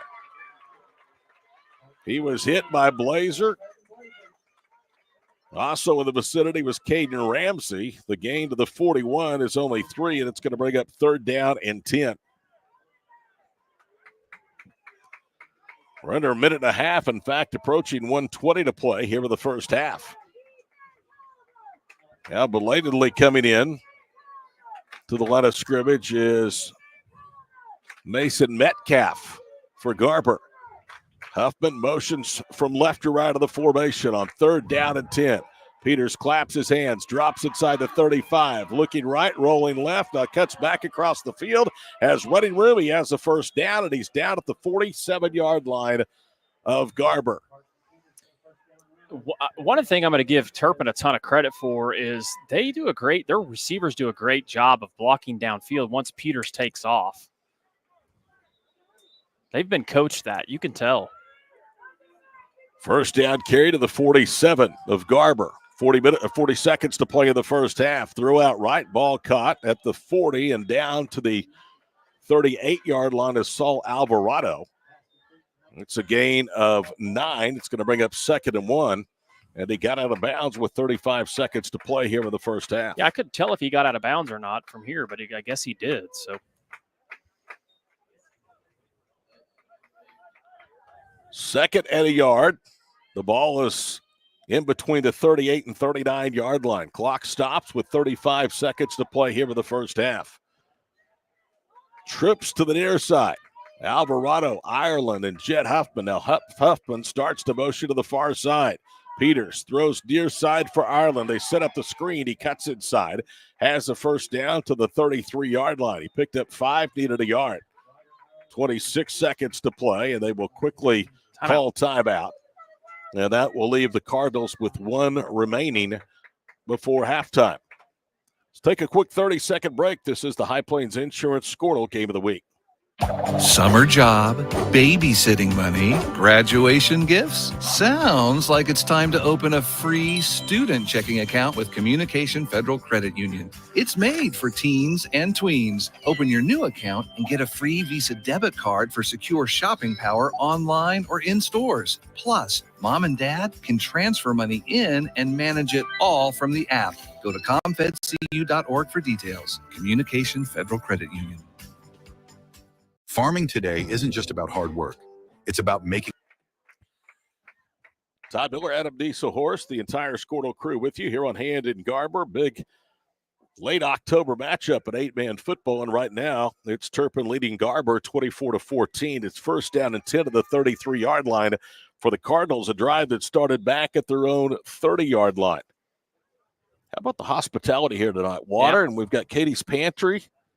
As senior moms, big shout out to them. They left us some Katie's Pantry up there. I was just thinking, driving up here tonight, why do I never get food when I go on the road? You guys had a buffet of barbecue last week out in Hooker. You got Katie's Pantry we did. Tonight, Todd. That's better. I'd rather eat sweets.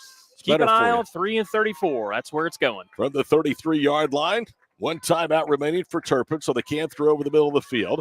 Huffman will motion and line up as 1 of 3 to the far side. Straight drop for Peters. Guns it over the middle. Ball knocked down, incomplete. Guess who? Trevin Blazer. There is a flag back at the 40-yard line, and that would be in the vicinity of a hold, more than likely. And it is another hold against Turpin. So the Cardinals, for the most part, Adam, here in this first half, had played pretty clean football, but that's their second big penalty here on this drive.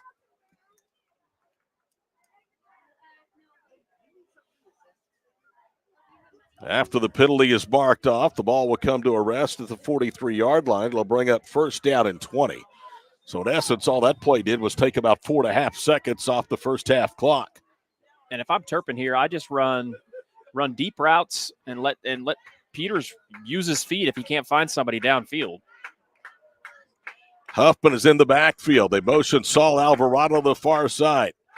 1st and 20 from the 43. Peters rolls right, throws over the middle, and has Alvarado making some defenders miss. He's inside the 30, stays on his feet. The sophomore struggles to the 25-yard line.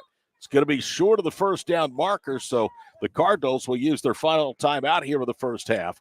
And all of a sudden, they're back in position at 2nd and very short, but time right now an ally of the defense with just 10.2 seconds to go. Well, and once again, not great tackling in the secondary by Garber. They're letting too many broken tackles happen. 17-yard gain. And we'll make it 2nd down and 3 out of the timeout. What do you do here, Coach Dieselhorst? You throw towards the end zone? Yeah. I mean, not a lot of time remaining, and you you can have 1 timeout remaining. Yeah. You could either, take a throw to the sideline and try to get out of bounds so your next pass is a little more manageable, but other than that, I mean, I'm splitting Huffman out, kicking him out in motion, running him up the sideline, and maybe use him they used him as a decoy possession before and, found 6 across the middle wide open. So that might be a play you see them use again. Turpin played their first 3 of the road for their first 5.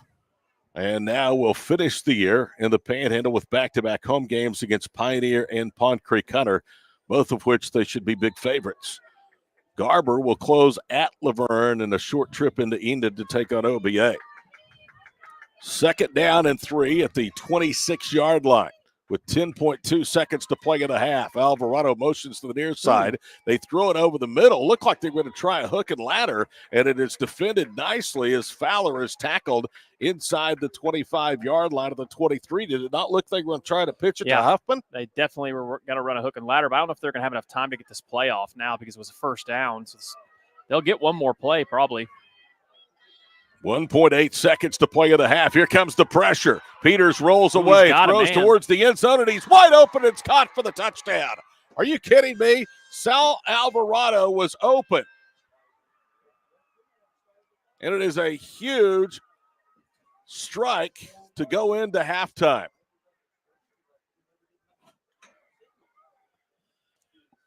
What a play by Peters. Yeah, they came after him. So it's a touchdown pass to Saul Alvarado. You can see that play from up here developing. So Peters has run for 2, thrown for 1. Now the ball is fumbled on the exchange from Peters to Huffman on the try for 2. And Garber falls on it. That will take us to the halfway point of this ball game. 30-14.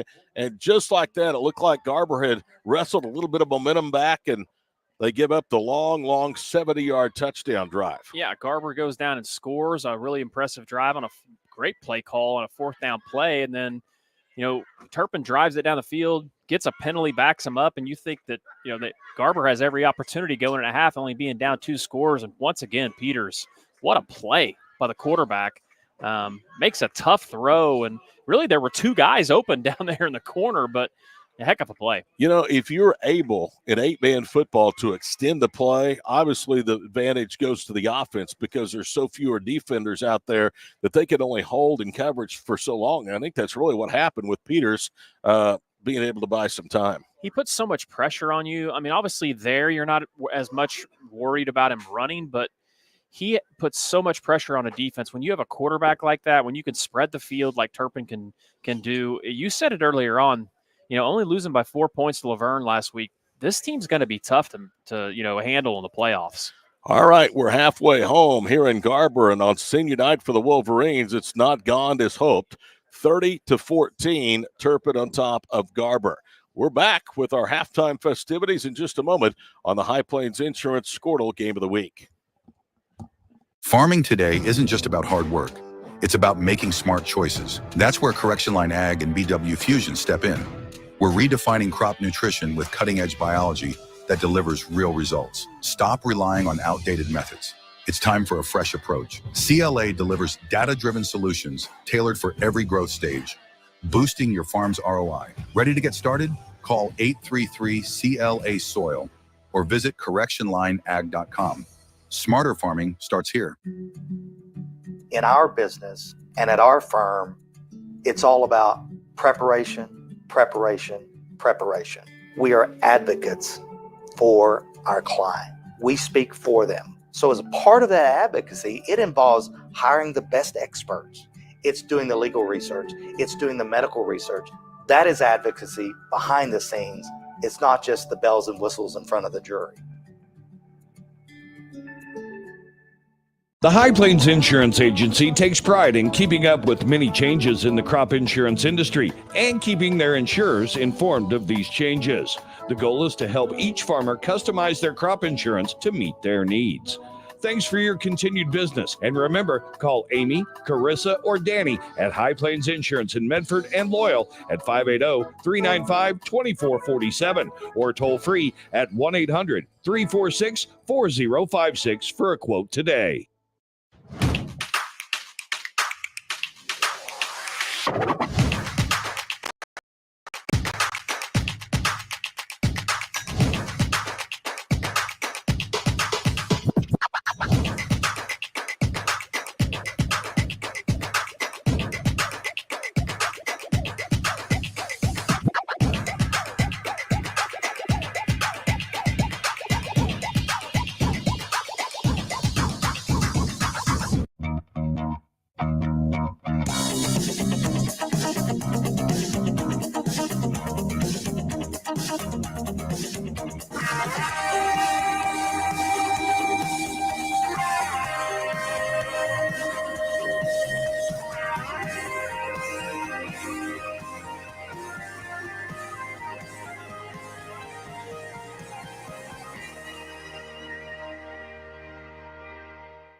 So you want to create your future, discover a path worth traveling down, find a career to get excited about. For decades, Career Tech has been training talented, skilled individuals, empowering them to step into a career that fuels not only their life, but the Oklahoma workforce. These individuals are the heartbeat of this state's economy. Individuals just like you. Create your future today at Oklahoma Career Tech.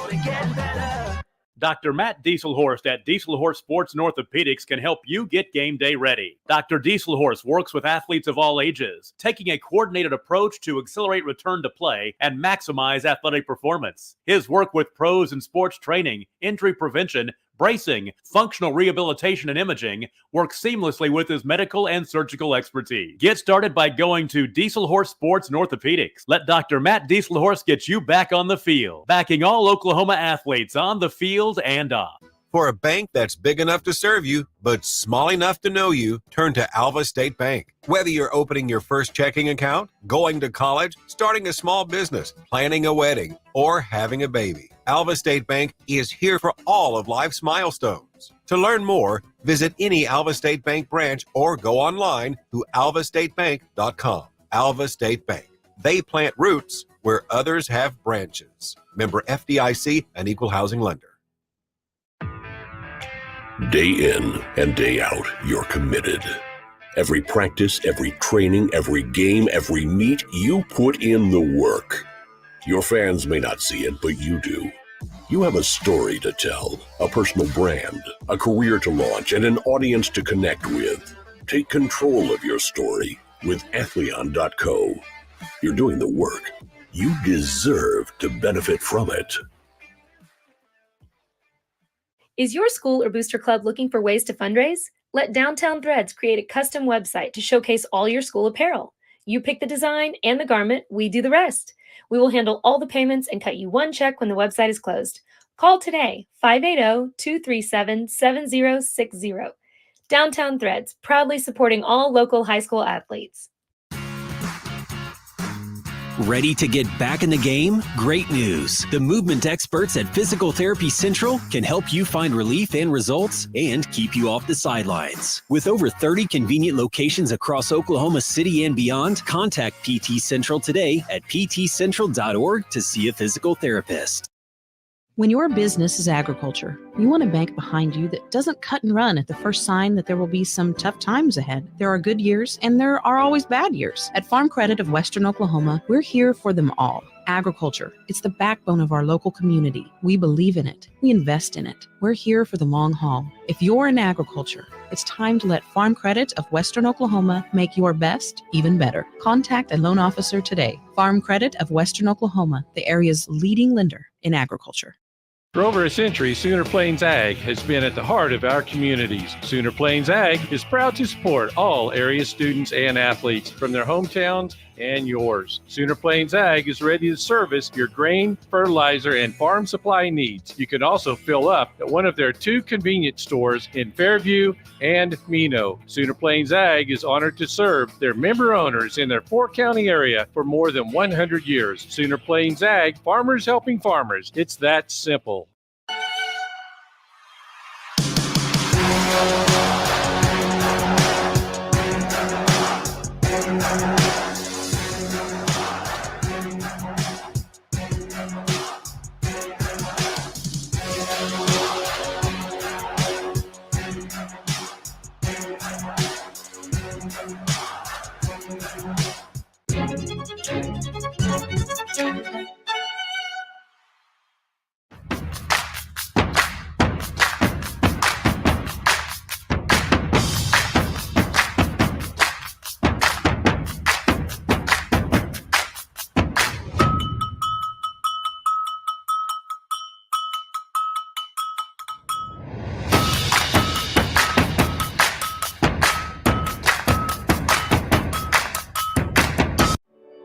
No matter what comes our way, we'll always put you first. You're more than a patient. You're someone we care about.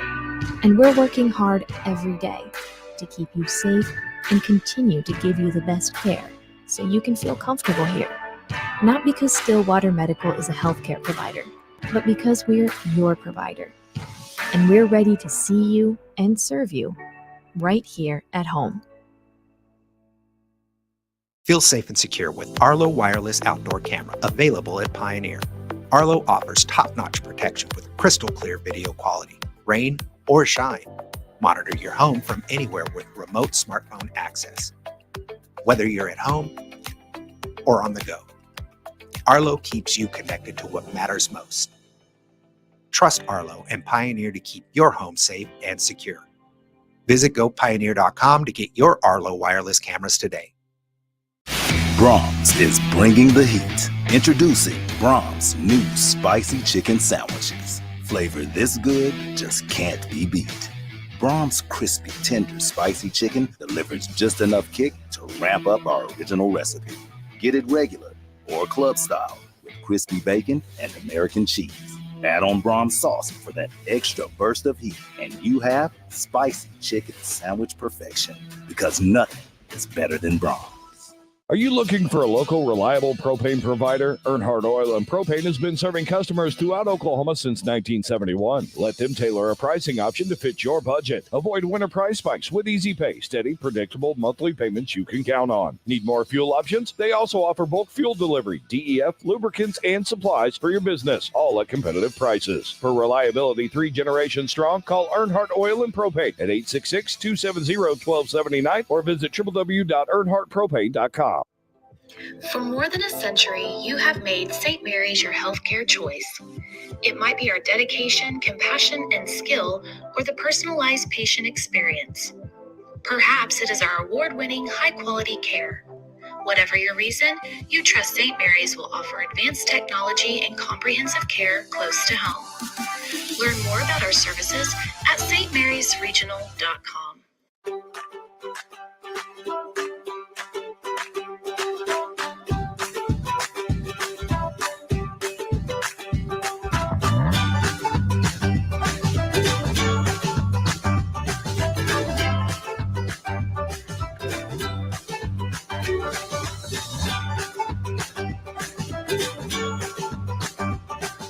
Stream like the pros with Skordle Live. Find out more at skordle.com/stream. This is Game Time. Neptune Game Time creates a high-energy game day atmosphere that your players and fans will love. Every song in our database is 100% lyric safe, which means you can stop screening music for good. Game Time also provides custom messaging to help you promote your upcoming events, concessions, and event-specific announcements. And it gives you the opportunity to sell sponsorships on your station that will generate revenue for your athletic department. Amp up your game day with Game Time. East River Roustabout, centrally located in Oklahoma, provides construction services specifically tailored for oilfield projects. Our team consists of highly skilled, experienced professionals who offer a wide range of services in construction, maintenance, and operations, focusing on both upstream and midstream sectors. With a combined 44 years of experience in pipeline and roustabout services, our team leads have a proven track record of success for major energy companies. So call the team at East River Roustabout today, 405-849-5156. Anger, anxiety, worry, and disbelief, these are normal emotions to feel with an unplanned pregnancy. You have options, and you are not alone. Hope Pregnancy Center in Alva is a safe, confidential, and compassionate place to land. Hope offers free pregnancy testing and ultrasound, and you will be provided education for all your options. Remember, you aren't alone. We can help with hope. Visit thinkimpregnant.org. That's thinkimpregnant.org. Enabling local. Sidwell Distribution is a local business that loves supporting Northwest Oklahoma schools and businesses. We are here to service all of your concession stands, restaurants, food trucks, churches, and more. With candy, paper goods, fried food basics, and even local products, we will exceed your expectations with competitive pricing and excellent service. Wiggins Auctioneers is a full-service auction company well-versed in selling farm and rangeland, minerals, commercial and residential properties, as well as equipment, estate, and trust liquidations. In order to better serve our clients, Wiggins Realty offers conventional for sale listings as well as buyer representation. Whether buying or selling, auction or conventional, we want to be your trusted company. Wiggins Auctioneers, 3 generations strong and setting the standard since 1963. Why be a ranger? At Northwestern, with small classes, you can be seen. With over 40 programs from business to nursing, you can be career-driven. With a campus home away from home, you can be independent. With over half our students graduating without student loans, you can be debt-free. And with a mosaic of cultures, you can be you. Northwestern, success lives here. The future comes fast, which is why it's important to start planning for tomorrow, today. So whether you're setting aside money for something special or just safeguarding it against a rainy day, at Gateway, we've got competitive rates on a full suite of savings products. So consider us your gateway to earning money on your money. Open a high-yield savings account with an annual percentage yield of 3.5%. Visit gatewayfirst.com. Gateway First Bank, member FDIC.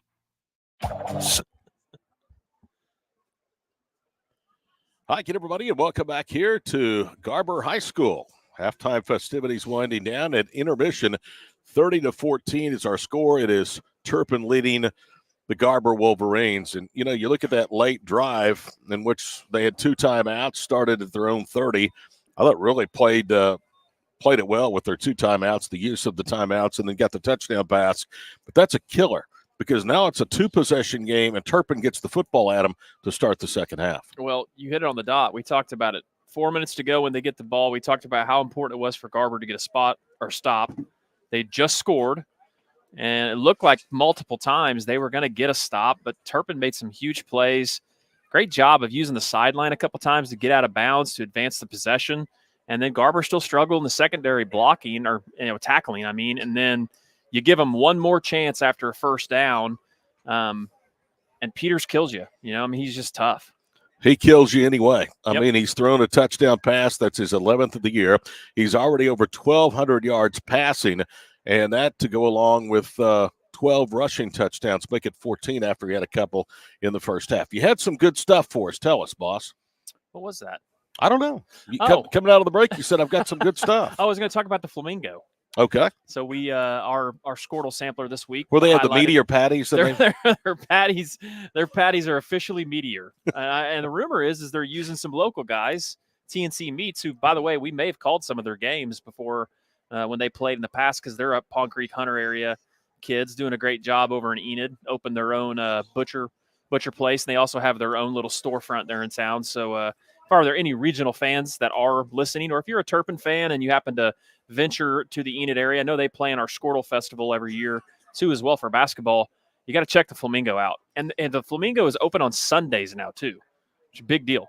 So get in there and get you a double cheeseburger. It'll change your life. They have the meteor patties than they used to have. They do. By the way, what's your name, buddy? Colvin. Good job, buddy. Colvin's brought us some water up here in the press box tonight. Big time hospitality from the Garber Wolverines. I think we're just going to come back every week. We should. Got plenty of room here. By the way, people would have known about the Flamino if they would have read John Hardaway's Skordle sampler this week. Seriously, if you don't read that, you need to. The guy comes up with some great places. When we went to Cashin a couple of weeks ago, we ate at the pizza place. That was unbelievably good. He does a really good job. I mean, he does. And we can tell. The other thing that John does a good job of now is Chris Wilfong, who does the I Was at the Game segment, has been helping us with some really cool stats about the matchups typically in the games that we have. I know last week we went out to Hooker for our game, and I believe it was Mr. Burger. Yeah. I think is the name of the place. We've been there forever. I know it is. And we had plans to eat there, but I'm gonna be honest with you, that drive is really far from Enid, and by the time we got there and we got set up, we didn't really have time to eat. But as you know, and are disappointed, Hooker's hospitality was off the charts. I mean, it looked like a barbecue buffet. It was incredible, so incredible that we spilt barbecue sauce all over our equipment. So my equipment bag out there has barbecue sauce all over the top of it. Do you mind if I sniff it in a second? It looked like outstanding barbecue. All right, ready for the start of the second half. 30-14 our score. Turpin halfway home to their sixth victory and a 2-1 start in Class B1 District 1. And they will have played arguably the top two teams in the district the last 2 weeks. Laverne at home last week. They lost by 4, 42-38. And here tonight at Garber. But still a long ways to go. 24 minutes of high school football. And the 8-man ranks, anything often does happen. Here we go. The left to right squib kick. And falling on it at the 45-yard line is Alex Alvarado. His brother Saul had the touchdown pass or touchdown reception of the final play of the first half. So the theme continues, boss man, and that is that Turpin has dominated this game in terms of field of position. And now we're getting into this scenario of must stops. Garber really needs to get a stop here. But like we said, I think it's been the last four possessions that Hooker's been able to get it into the end zone, I believe. Peters, 2 rushing touchdowns, 1 passing to the first half. Huffman has yet to score he does have 1 touchdown. He has 2 2-point conversions. They hand it off to Jet. Running right, look at that tackle. What a great defensive play by Ramirez coming up from linebacker as he took Huffman's feet right out from underneath him. Ramirez again, he's been great out here on the edge. Huffman normally breaks that first tackle, so great play. Very little gain, second down and long with a half minute gone here with the third period from Garber. The Cardinals working that play clock deep. They've already had 1 delay of game penalty. They were penalized 3 times in the first half. They like the short drag routes out of this formation. They'll throw it out left, and the ball is caught by Ireland, and he's tackled right at the first down sticks at the 44-yard line. I believe it was Caden Ramsey that made the tackle.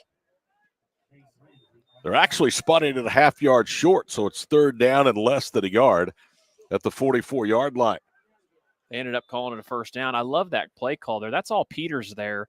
Playing too far off the outside receiver. Most high school kids in 8-man football don't have an arm like that, and he hurls it out there really quick to get about 8 yards. Well, I thought of the initial play that he had the first down. They put third down to the down marker, and now they do move the sticks.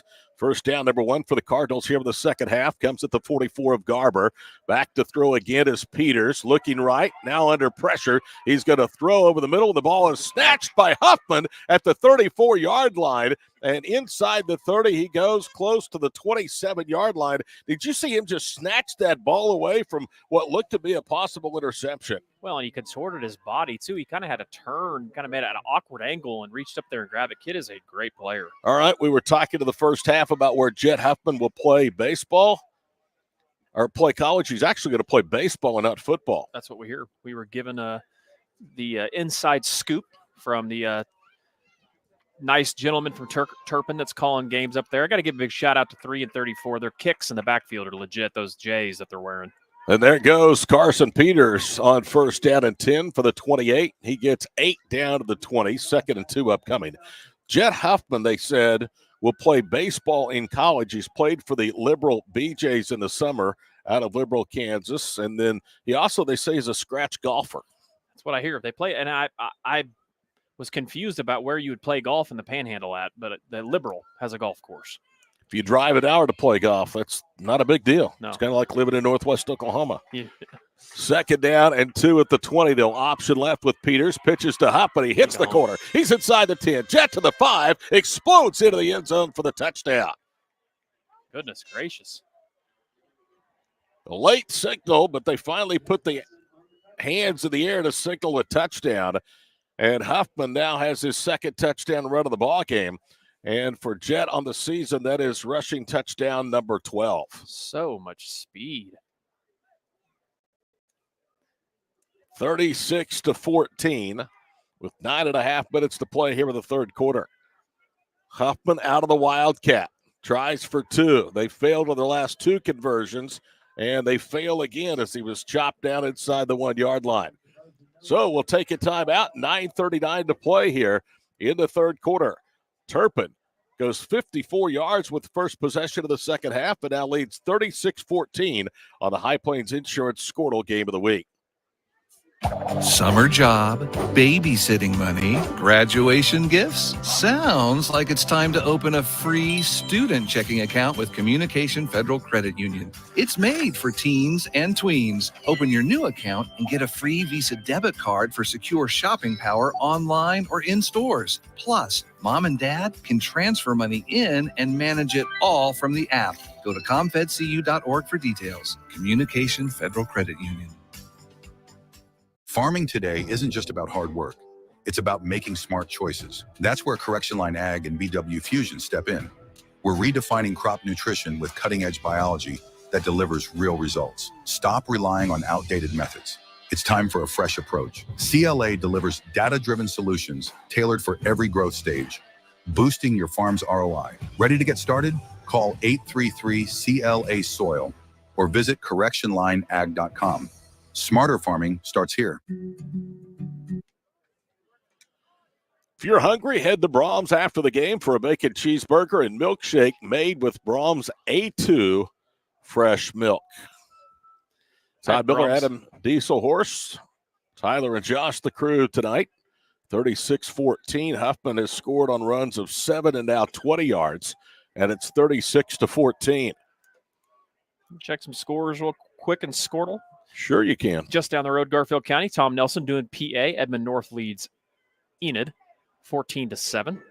Ball's going to be scooped up by Ramirez inside the 5. He weaves his way out towards the 15-yard line. And that's where he's going to be stopped. So it'll be first down. And again, not great starting field position for the Wolverines, who are in dire need of a touchdown here with 9.5 minutes to play. All of a sudden, Turpin has scored their last 2 possessions. Final play of the first half and the drive to start the second half after Garber had cut it to a 1-possession game. Yeah, and if you're Garber, obviously at this point, every possession you got to make it count. So got to put points on the board. Our other game of the week, kind of a surprising score. Not surprising that Tuttle leads, but 21-0 is a surprising score there. Handoff on first down goes to, I believe that's Chester, and he weaves his way across the 20 and out to the 22-yard line, a gain of 6. 9:19 in Canada play here with the third quarter. Eversole on the stop.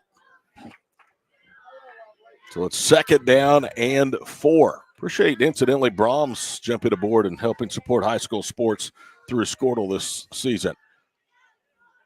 From the 23, so it's a 7-yard gain. Howery claps his hands. Inside handoff to Ramirez coming left, and he drags defenders with him and is spun down near the 31-yard line. The one that went for a ride will get credit for the tackle. That's Riley Fowler. Nice. I like it. Keep sticking with it. You got time. Picks up 8, needed 4. So first down, number 1 for the Wolverines here in the third quarter. Already approaching 8.5 minutes to go in the third. It's 36-14.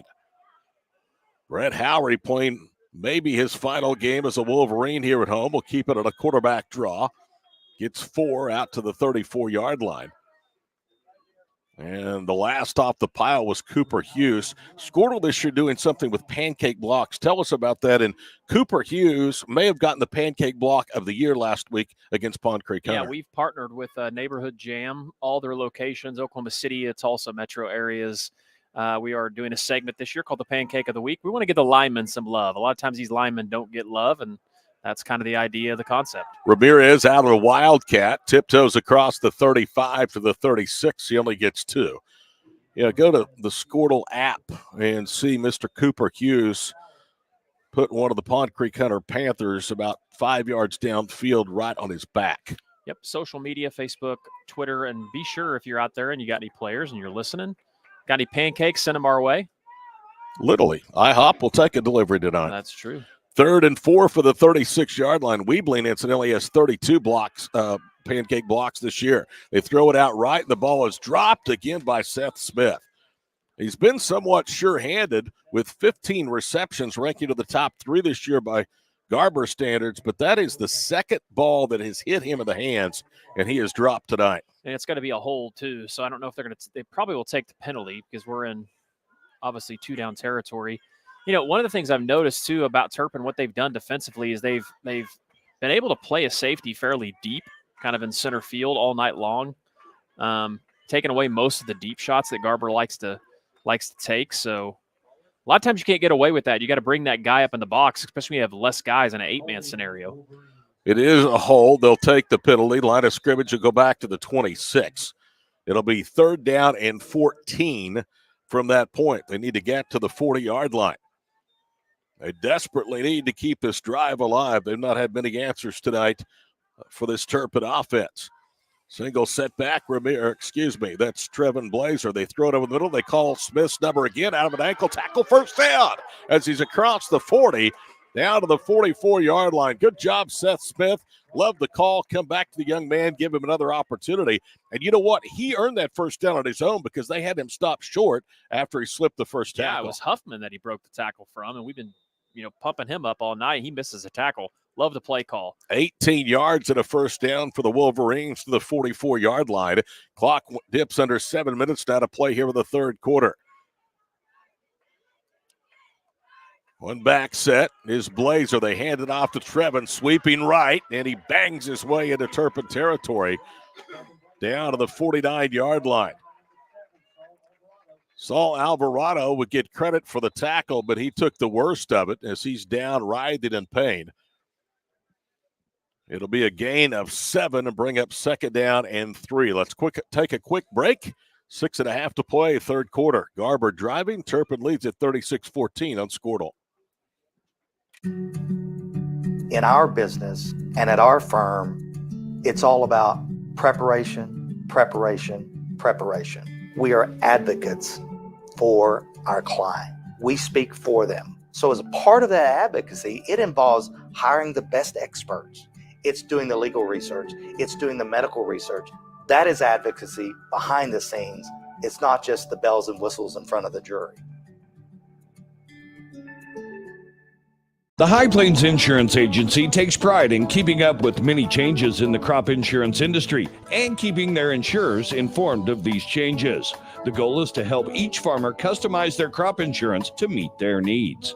Thanks for your continued business. And remember, call Amy, Carissa, or Danny at High Plains Insurance in Medford and Loyal at 580-395-2447 or toll free at 1-800-346-4056 for a quote today. Nice round of applause for Saul Alvarado, who had the touchdown catch at the end of the first half. That sophomore has played really, really well tonight as he is off the field after taking the worse for the wear in the collision with Trevin Blazer. Blazer picks up 6. Garber has moved in to Turpin territory at the 49-yard line. We'll begin to roll the clock, and this next snap will come with less than 6.5 minutes to play in the third. Blazer has gone most of the way as the running back in this series. Back to throw is Howry. He's going to air it out deep left. He's got Ramirez, who great coverage.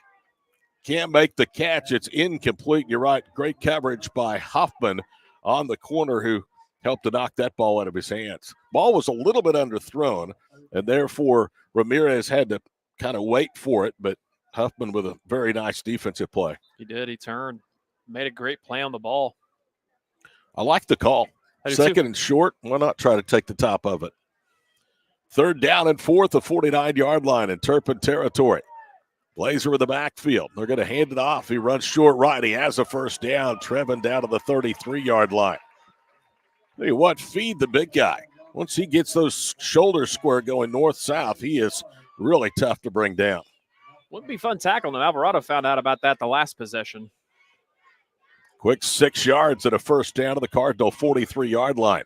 Halfway home in the third quarter, 36-14, Turpin. And they fake the handoff. They're going to throw a slant for Ramirez, who makes the catch at the 37 and is tackled immediately by Jet Huffman. They're still going to pick up about 6 or 7 on the first down pass. Give him 6 to the 36-yard line. 5.5 minutes to play here in quarter number 3. Garber with their first offensive drive in the second half. 2 receivers, 1 right, one left, handoff, or the keeper is Howry up the middle, and he has a first down. He'll be stopped at the 33-yard line, so he picks up 4. Good drive here by the Wolverines. They've now picked up 4 first downs, and they've only gone to third down twice of the drive that started with 9.5 minutes to go in the third. It's approaching 5 minutes of duration, and it started back at the 16. Wildcat formation. Ramirez will keep it. Ramirez to the 25, and Huffman saved a touchdown. Got him with the legs at the 21-yard line, a gain of 16 to the knocking just outside the red zone.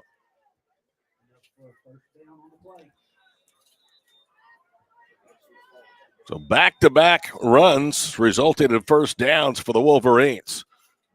4:45 to play here in the third quarter. Trips to the far side. 0 backfield for Howry. Snap comes back. Yeah, they'll throw it out right. Mark Bishop's been quiet since early in the ball game, and he makes the catch. It is down to the 18, but a flag is thrown behind the play, and that's coming back. Or you see a hold against Garber, and they continue just to self-destruct on offense.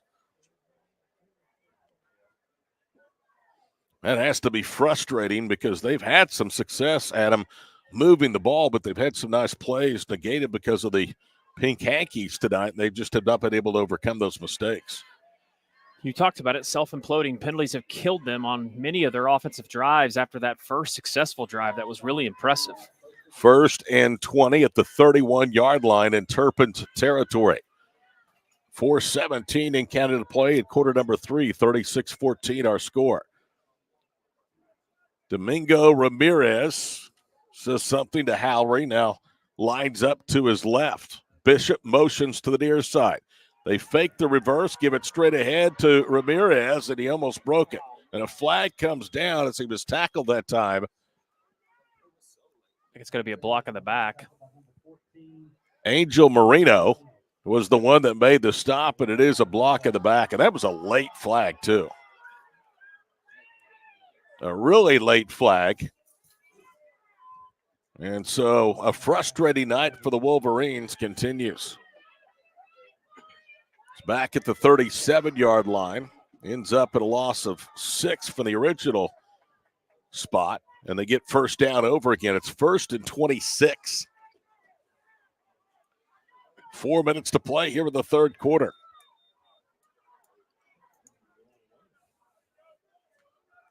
Ramirez is wide right. 2 receivers flanked to the near side, including Mark Bishop. Howry to throw from the 43, dancing, looking, moving right, in trouble, and he throws it away. Incomplete. He had Jackson Leinert, the defensive end, grabbing him by the hips.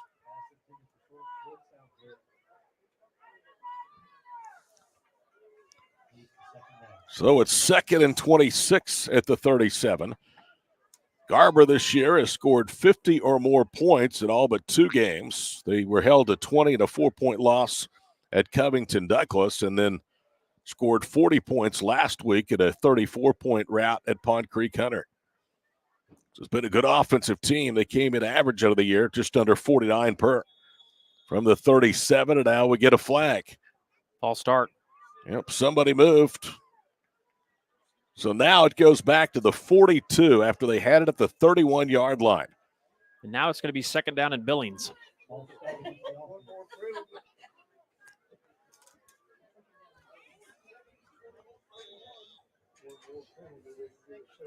I mean, what is it? 2nd and 20? 2nd and 31. 31. Well, Billings is about 31 yards from here. That's pretty close. I wasn't too far off.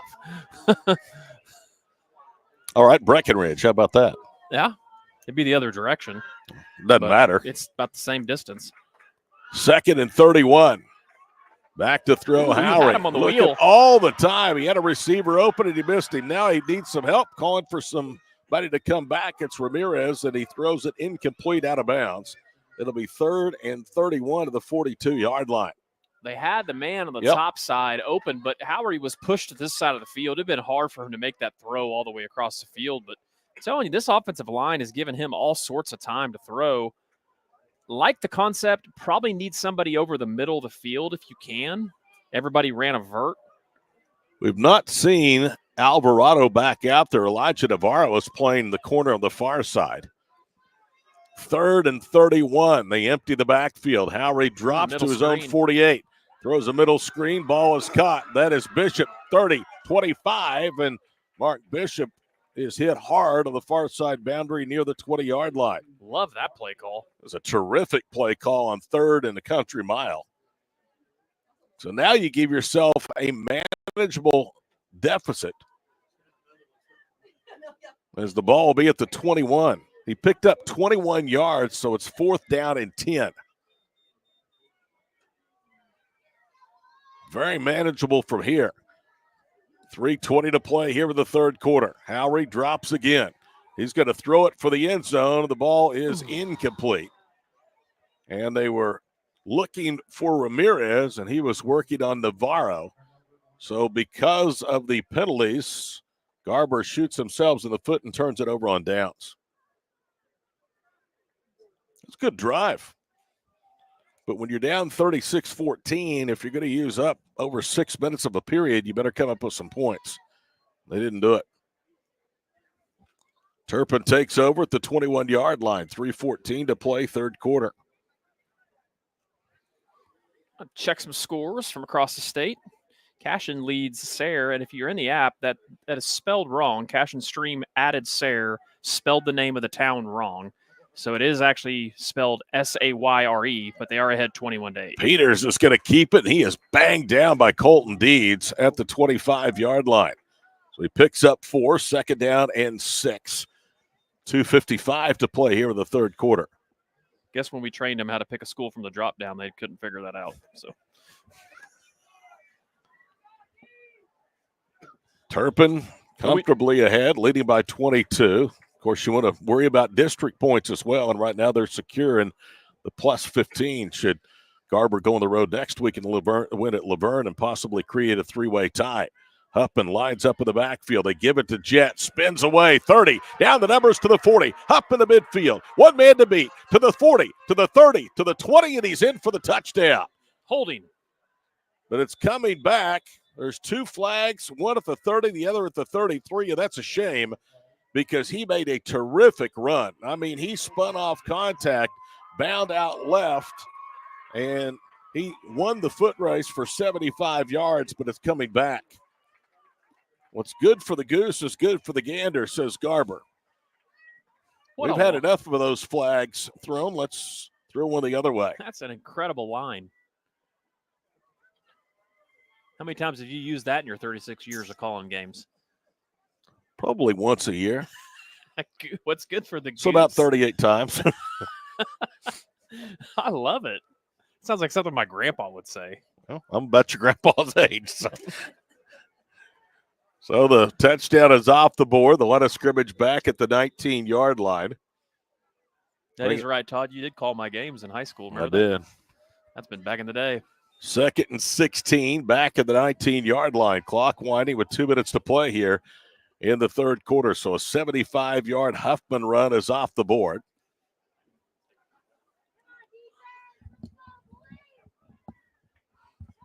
Peters gets the snap, rolls right. Now he's feeling the pressure, throws over the middle, and it's too high, incomplete. He had 2 receivers right in the vicinity. One was Ryder Ireland. The other was Navarro. And it's going to bring up 3rd down and long. See if you can get off the field right here with your defense. 1:49 to play here in the period. It's kind of a risky pass there. That time by Peters. He throws it across his body over the middle of the field. He's gotten away with that, though. You talked about it. What, has he only thrown 1 interception this year? Is that correct? He's not thrown 1. Okay, no, you're right. He has. I'm thinking of Howry. Howry, yeah, that's right. He's coming in. He'd thrown 16 touchdowns and no interceptions. 3rd down and long for the 19. They'll toss it on a jet sweep. Huffman coming to the near side, breaking tackles, stretches out to the 29. He's short of the yardage to gain. But you wonder if they will not keep the offense out there. Justin Hanna with a 22-point lead. That's what they're doing. They're going to snap it quickly. on 4th down and a yard at the 29, but Garber gets a chance to substitute. Oh, we got him. And they got Cooper Hughes to jump. Yes, he did. So it's 1st down, and the ball goes to the 34-yard line. The film review of this game is not going to be real pleasant. The old freeze play. Seen a lot of teams run that. When I was helping out at Cash and Coach Shackelford, he would run it a lot. We'd get going really fast, run a lot of NASCAR offense, and then freeze somebody. Picked up a lot of encroachment penalties. 1st and 10 for the 34-yard line, a pistol formation. Huffman in the backfield. Nice. They're going to toss to Jet, getting to the corner again. There he goes, 50, 40, Huffman to the 30, to the 20. He's slowed down, now cuts back right, and they finally run him down at the 15-yard line. He actually looked like he ran out of gas a little bit there. Was it Ramsey that was angled to the sideline and had a good angle on him, was able to force him back towards the middle of the field? Correction, it was Ramirez that ran him back towards the middle of the field and saved the touchdown. I'll tell you what, he's going to need a nap on the way home. He'll have plenty of time. That's true. Stop at the Flamingo and get a cheeseburger. Meaty cheeseburger. The meatiest. Yeah. Lot run-ins at the 17. Now Peters is going to keep it, and they belt him down. And that will be, in all likelihood, the final play of the 3rd quarter. We're under 20 seconds to play in the 3rd. Turpin just kind of standing around now. On 2nd down and 10 from the 16-yard line. And the Cardinals will not snap it, and we will head to the 4th quarter. So 12 minutes remain of this Class B1 District 1 matchup. Garber down 36-14 at home to the Turpin Cardinals on the High Plains Insurance Skordle Game of the Week.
Brahms serving delicious cheeseburgers, freshly squeezed limeades, crinkle-cut fries, hand-dipped ice creams, milkshakes, and sundaes, all made with Brahms A2 fresh milk. Brahms Farm Fresh for over 50 years. We'll switch ends of the field as we begin quarter number 4. Turpin knock it again, leading 36-14. They have it 2nd down and just shy of 10 yards. The ball at the 16-yard line. In the second half, it has been the Jet Huffman show on the ground. Already has had a 75-yard touchdown run wiped off the board because of a holding penalty on this drive. Nearly went the distance on a couple of snaps ago for a touchdown. Jet now lines up to the left of the quarterback, Carson Peters, in the backfield, and Turpin wants a timeout. So before we officially play in the 4th, let's pause for a message here on the High Plains Insurance Skordle Game of the Week. So you want to create your future, discover a path worth traveling down, find a career to get excited about. For decades, Career Tech has been training talented, skilled individuals, empowering them to step into a career that fuels not only their life, but the Oklahoma workforce. These individuals are the heartbeat of this state's economy. Individuals just like you. Create your future today at Oklahoma Career Tech. Dr. Matt Dieselhorst at Dieselhorst Sports and Orthopedics can help you get game day ready. Dr. Dieselhorst works with athletes of all ages, taking a coordinated approach to accelerate return to play and maximize athletic performance. His work with pros in sports training, injury prevention, bracing, functional rehabilitation, and imaging works seamlessly with his medical and surgical expertise. Get started by going to Dieselhorst Sports and Orthopedics. Let Dr. Matt Dieselhorst get you back on the field, backing all Oklahoma athletes on the field and off. On second down, they hand it off to Huffman around the right end. He cuts back left, and Jed is inside the 15-yard line. It's going to bring up third down and about 5 at the 11. Opening half-minute of play here in the fourth quarter. Glad to be with you tonight for 8-man football here in Northwest Oklahoma. Garber and Turpin, just shy of a 4-hour drive for the Cardinals back home. And they fake the handoff. Peters is hemmed in. Now he cuts back left, and he is belted down. Took a big hit from Seth Smith. He's going to pick up about 3 and bring up fourth down and 2 as he gets to the 8-yard line. This is a situation, too, if you're Turpin, obviously the clock is your best friend. So even a drive like this where you're running a little clock down.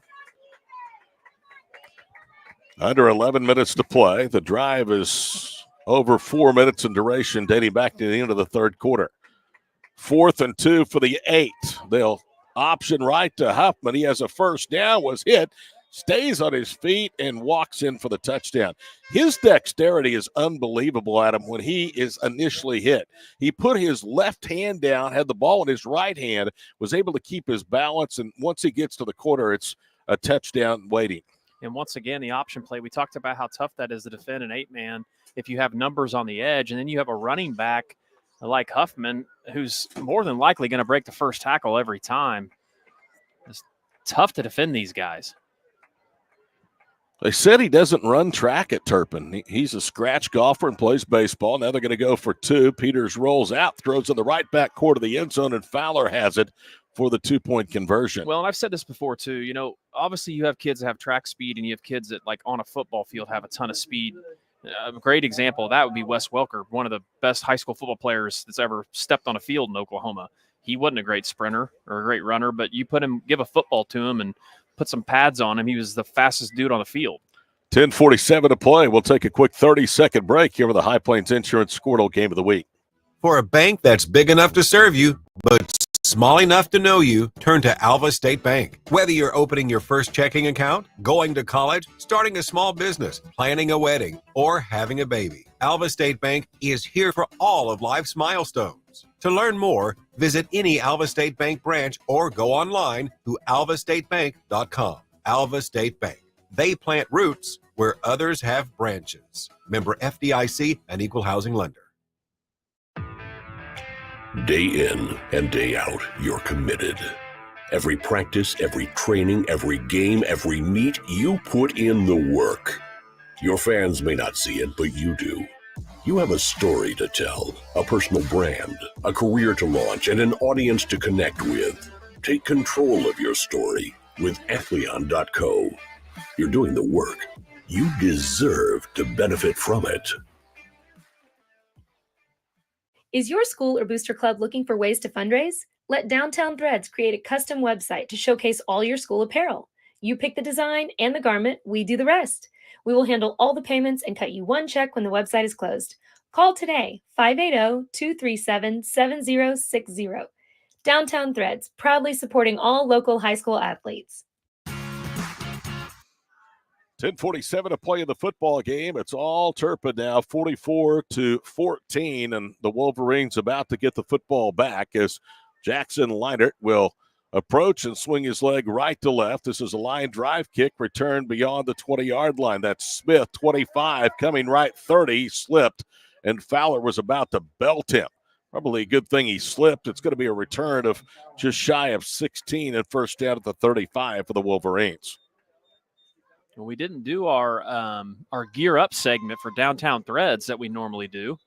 So I guess we can do it now, even though we're in the fourth quarter. But talk about the uniforms. Todd, what are your thoughts on these two teams? I like them. The Michigan style helmets for Garber, and of course the Arizona Cardinal helmet with the black helmet. Looked like the one they wore last week, in fact, with the logo on the side. Handoff on first down is that's going to go to Alex Chester, and he's going to pick up about 3 to the 38. Yeah, I've said this before. I think Garber has one of the better helmets in the state. They do. And I like just the real traditional clean look from Turpin. Yep. White over black with red. Those numbers are easy to see, too. They are easy to see. 2nd and 8 at the 38-yard line. 10 minutes to play in the ball game. Now Howry's going to keep it, and he is in trouble and driven backwards by Carson Peters. He manages with forward progress to pick up about 2.5. He was stopped just shy of the 40. Still going to bring up 3rd down at about 5. It's been the problem, the Wolverines, for the most part. And most of it, you don't want to beat a dead horse to death, but it's been self-inflicted. But they've been behind the chains all evening long. 3rd and 5 from the 40. Handoff goes to Ramirez, and he is drugged down. Good tackle that time by Fowler, who got him by the hips and drags him down after a yard gain. 4th down upcoming for the Wolverines. Well, that's another thing. We need to get a big shout out for Turpin defensively. They tackled them. Hold a team like Garber to 14 points. I mean, it was that first drive that Garber had. They looked super impressive, and after that, they have really not been able to get anything going. Justin Hanna in his 12th season of the Oklahoma Panhandle, looking for career win number 70 with the Turpin Cardinals. Also the school's AD, 4th and 4, and it is Ramirez that gets the handoff, and look at him. He bulldozes his way to midfield for a 1st down. That was actually Trevin Blazer, I believe, on the carry. And Saul Alvarado was the one that made the stop. 1st and 10 for the Turpin 48. Howry mishandles the snap and has to dive back on it at the 40 midfield. Well, and that's what happens whenever you're in shotgun all the time and you try to go up under center every once in a while. You're just not used to it. You're not accustomed to it. The other thing, too, is a little chilly out there compared to normal. These kids have been playing in 90-degree weather for some reason. We're global warming, I guess. And they may be playing in 90-degree weather next week. Who knows? That's true. 2nd and 12, a loss on the fumbled snap back to midfield. 8:25 to play in the ball game. Bishop starts in motion. They hand it off to him on a jet sweep left. He has a 1st down. Marked to the 30-yard line and out of bounds at the 27. Riley Fowler has really had an active second half from linebacker for the Cardinals. And Fowler came all the way from across the other side of the field that time. That play has been very successful for Garber tonight. They ran that play, and then they handed off on the inside zone for the touchdown earlier on to Domingo. But he was out of bounds at the 30, not the 27. A 20-yard carry and a 1st down gets him out of a 2nd and 12 hole. Bishop motions again right to left. This time they fake the handoff. Howry's going to keep it. Howry down the numbers to the 20 to the 15, and he's shoved out of bounds by Peters. And the run will end somewhere around the 13-yard line. That's going to be a gain of almost 17. Like that play call there, too. Again, little QB counter. He does get 17 to the 13-yard line. He was hit out of bounds, so the clock stops with 8:18 to play. Garber down 44-14, but trying to fight their way back. Ramirez, the single setback. They're going to call Domingo's name. He runs left, stiff-armed one tackler, and he gets down to about the 10-yard line. Alvarado again for the backfield, making the stop. Good to see him back out there after he was shaken up on the last Garber drive. 2nd down and 3. The ball is actually at the 6-yard line. Howry gets the snap. He'll hand it off to Ramirez, and he'll walk in behind the left guard for the score. So Ramirez and Blazer have had themselves a nice night on the ground for Garber. They've cut it down to 24, a chance to make it 22 with a try for 2 here. Ramirez, we didn't have any rushing statistics on him, but he has looked like a running back tonight. Yeah, they've done a good job of putting him in the backfield. I think they've tried a lot of different things, obviously with the loss of Bishop, but I think they found something with Ramirez. Domingo's going to try to run for 2, and he does. Time out of the field, 7:39 to play. It's 44-22, Turpin over Garber on the High Plains Insurance Skordle Game of the Week.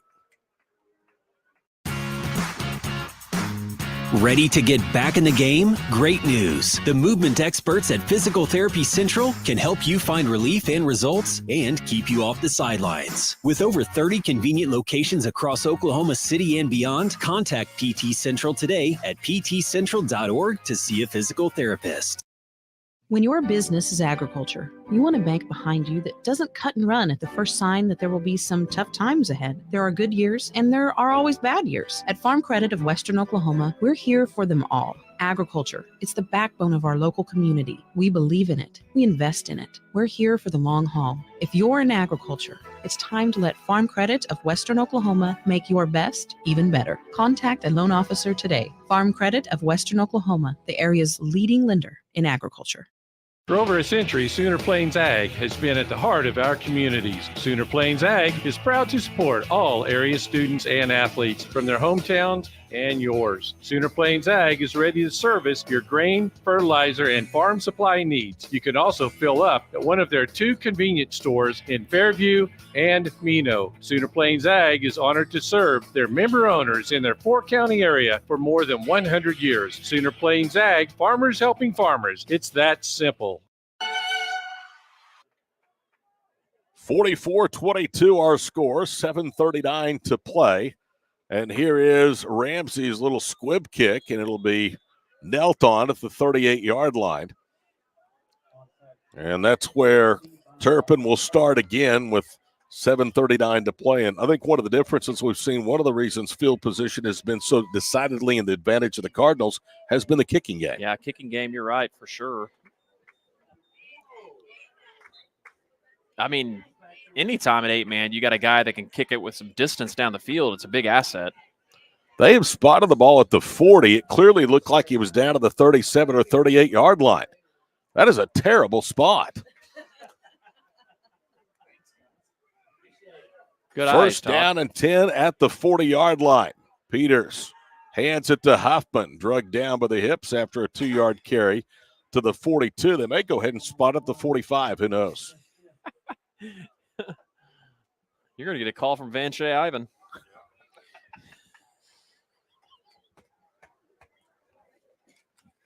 Yeah, just got a text. 2nd and 8 to the 42-yard line. These guys have done a good job. That was just a bad spot. It was bad. I'll agree. 7:05 to play. Thank goodness, though, for them, in all honesty, because it's getting harder to find officiating crews and more games are being played on Thursday. Yeah, night. you see the 8-man slate. A lot of them are playing on Thursdays now and Fridays. 3 receivers to the near side. Huffman's going to get it on a toss sweep, and he's got running room. Look out. Lowers his head, takes on a defender, and is dump truck down right at midfield. That should be enough for a first down. He's just short, but with their spotting, they may put him over there like at the 20. So he gets 6. Looked like he was right at midfield. They put it down to the 48. I think his knee went down as he went forward to dive. You see him hit Seth Smith, though? Yeah. Goodness. 6.5 minutes of the clock running here in the 4th quarter. Huffman, they get the fake handoff. Peters runs into a stone wall. Weibling was the one that first got him. Forward progress gives him back to the line of scrimmage, but it's 4th down. Now they say he got to the 50-yard line.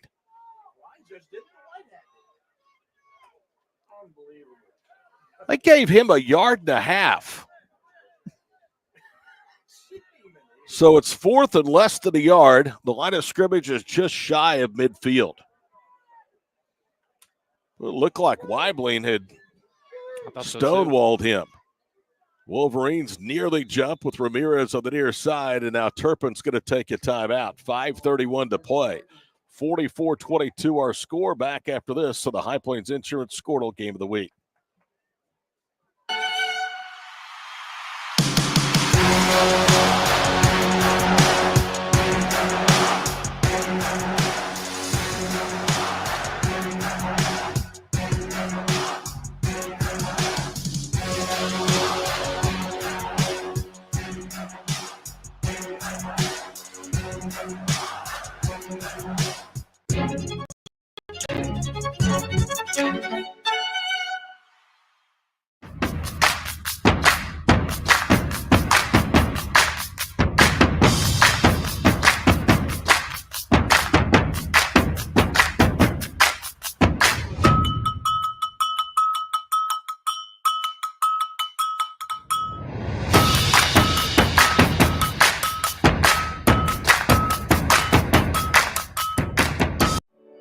No matter Turpin hurries up to the line of scrimmage. They are going to go for it on 4th and less than a yard, and Peters has it as he is to the 49-yard line of Garber. That's going to be, I mean, it was, 3-score game makes it tough with limited time left to go in the game. But that first down right there, they can burn a ton of clock. You got to snap the ball with less than 5 on the play clock. Turpin only has 1 timeout, but that's academic. They don't need to stop the clock. Garber can stop it 3 times, but getting down 3 scores and the clock wanting towards 5 minutes to play. Don't know that that's going to be necessary either. Big shot out up in Grant County. The Medford Cardinal get the victory over Welch, 28-24. 1st and 10 of the 49. Peters will keep it, and he is belted to the 49. No gain. And that was Cooper Hughes, or excuse me, that was Trevin Blazer that hit him. Another score of interest in B2 just down the road, the Okeen Whippets, a recent new school member of Skordle TV. They are up on Boise City 52-24. Here it's 44-22. Turpin over Garber. Less than 4.5 minutes remaining. Line of scrimmage at the Wolverine 49-yard line.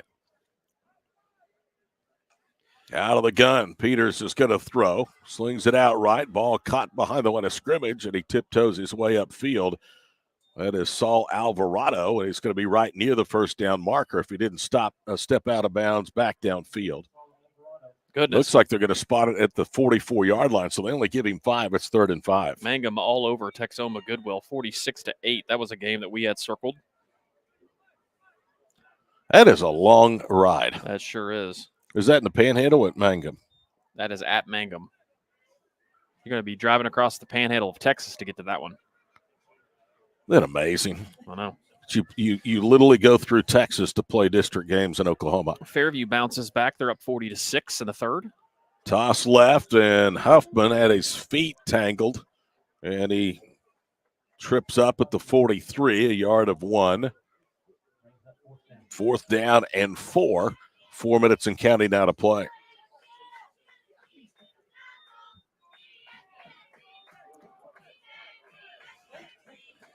Well, I asked you who you thought would win before the ball game off air. You said it depends if Garber can handle Peters and Huffman on the line of scrimmage, and I think we've had our answer, Adam. Yeah, I mean, and I think the scoring too. I think Garber would have been a lot more comfortable in the 30 range scoring, but just too much offense tonight, too much Peters and Huffman. And they're going to kick it away after looking like they might go for it. He quick kicks it down the middle of the field. It hits at the 15 and rolls dead at the 11-yard line. That'll be a 32-yard punt, and couldn't do it much better than Peters did right there. Check a few other scores on the Skordle scoreboard. Washington continues to roll. They're just hammering Lexington 54-0. Just down the road at Chisholm, Millwood leads Chisholm. Says 14-0. That score has not been updated since halftime. You know, Chisholm's got themselves a nice club, but they're in a really tough district. They are a lot better, and they are very much improved. But that district, like you said, is so tough. Jones and Millwood, and I'll tell you who else is a good team. That's going to be a great matchup. We'll have to probably try to cover is Perry. 1st and 10 for the 11. They hand it off to Bishop. Now Mark's going to throw down, or excuse me, that's Ramirez throwing for Bishop, and the ball goes through his hands, incomplete.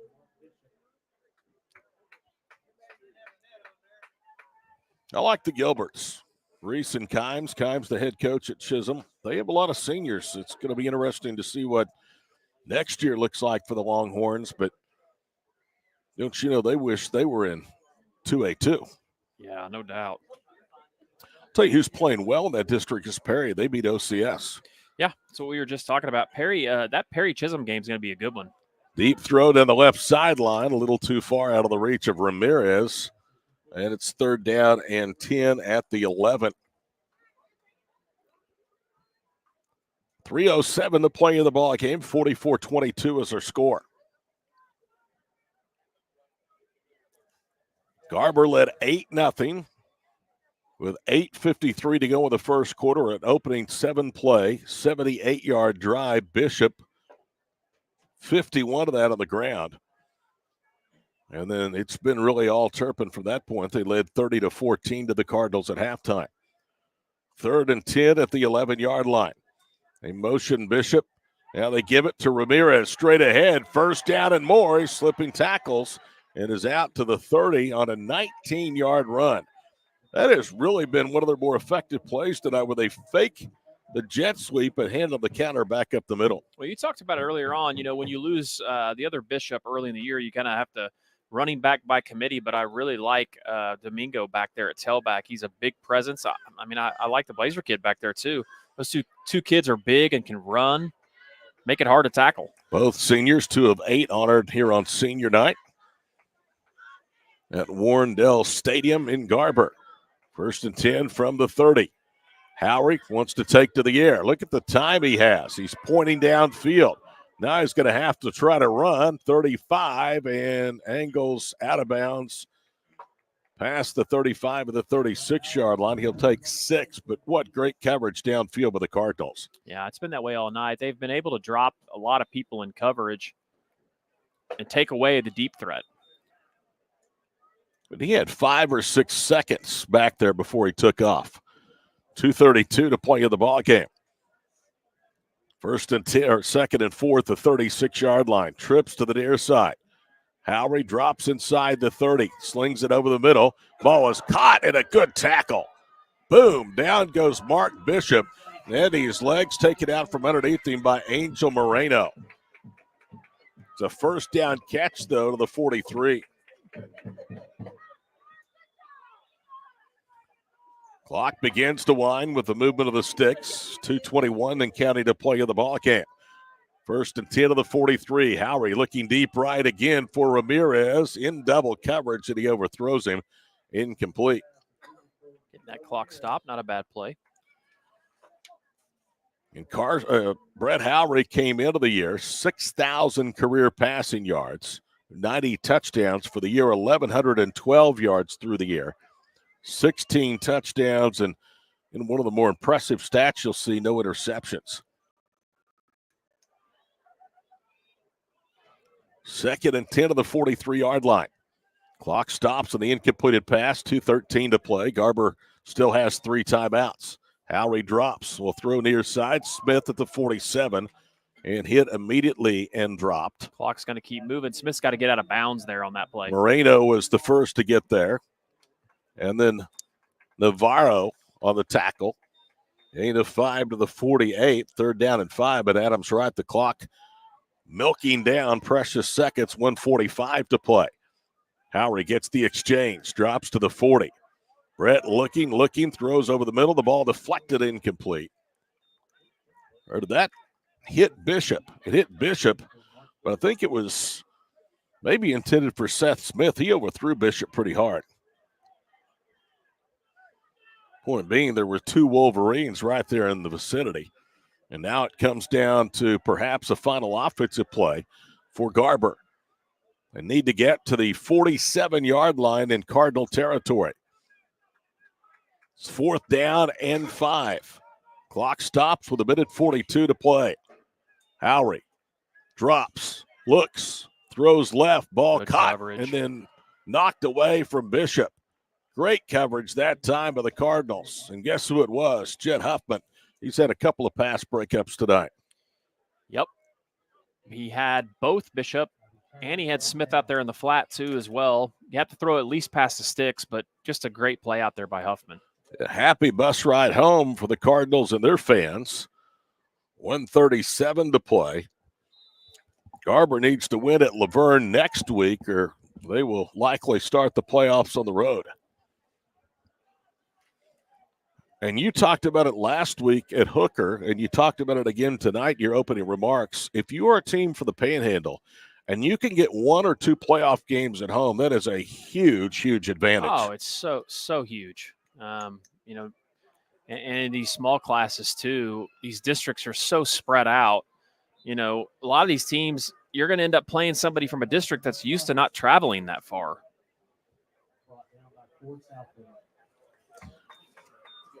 Second down and a yard. The line of scrimmage at the 39 after Jed Huffman blew past the first wave of defenders. Yeah, I remember Hollis being in a district in Northwest Oklahoma, the Panhandle, last year. I remember one year, I believe that Cashin was still an 8-man. Cashin and Hollis played, and it was a day where everybody's games got canceled during the ice storm. And Hollis had already made it to Cashin. They didn't want to cancel the game. They wanted to play. I've never seen conditions so awful in my life. The kids were busting ice off of their face masks and their helmets because it was freezing rain during the game. Peters carries for a first down to the 46. You wonder if they'll go into kneel down formation now with 45 seconds to play. I think they will.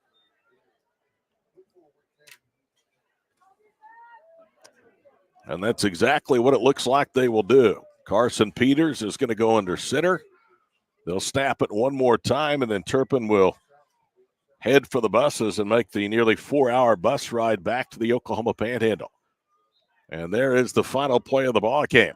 So the Cardinals took an early punch, but then punched right back and win tonight 44-22 over Garber, spoiling the Wolverines' senior night here at Warrendale Stadium.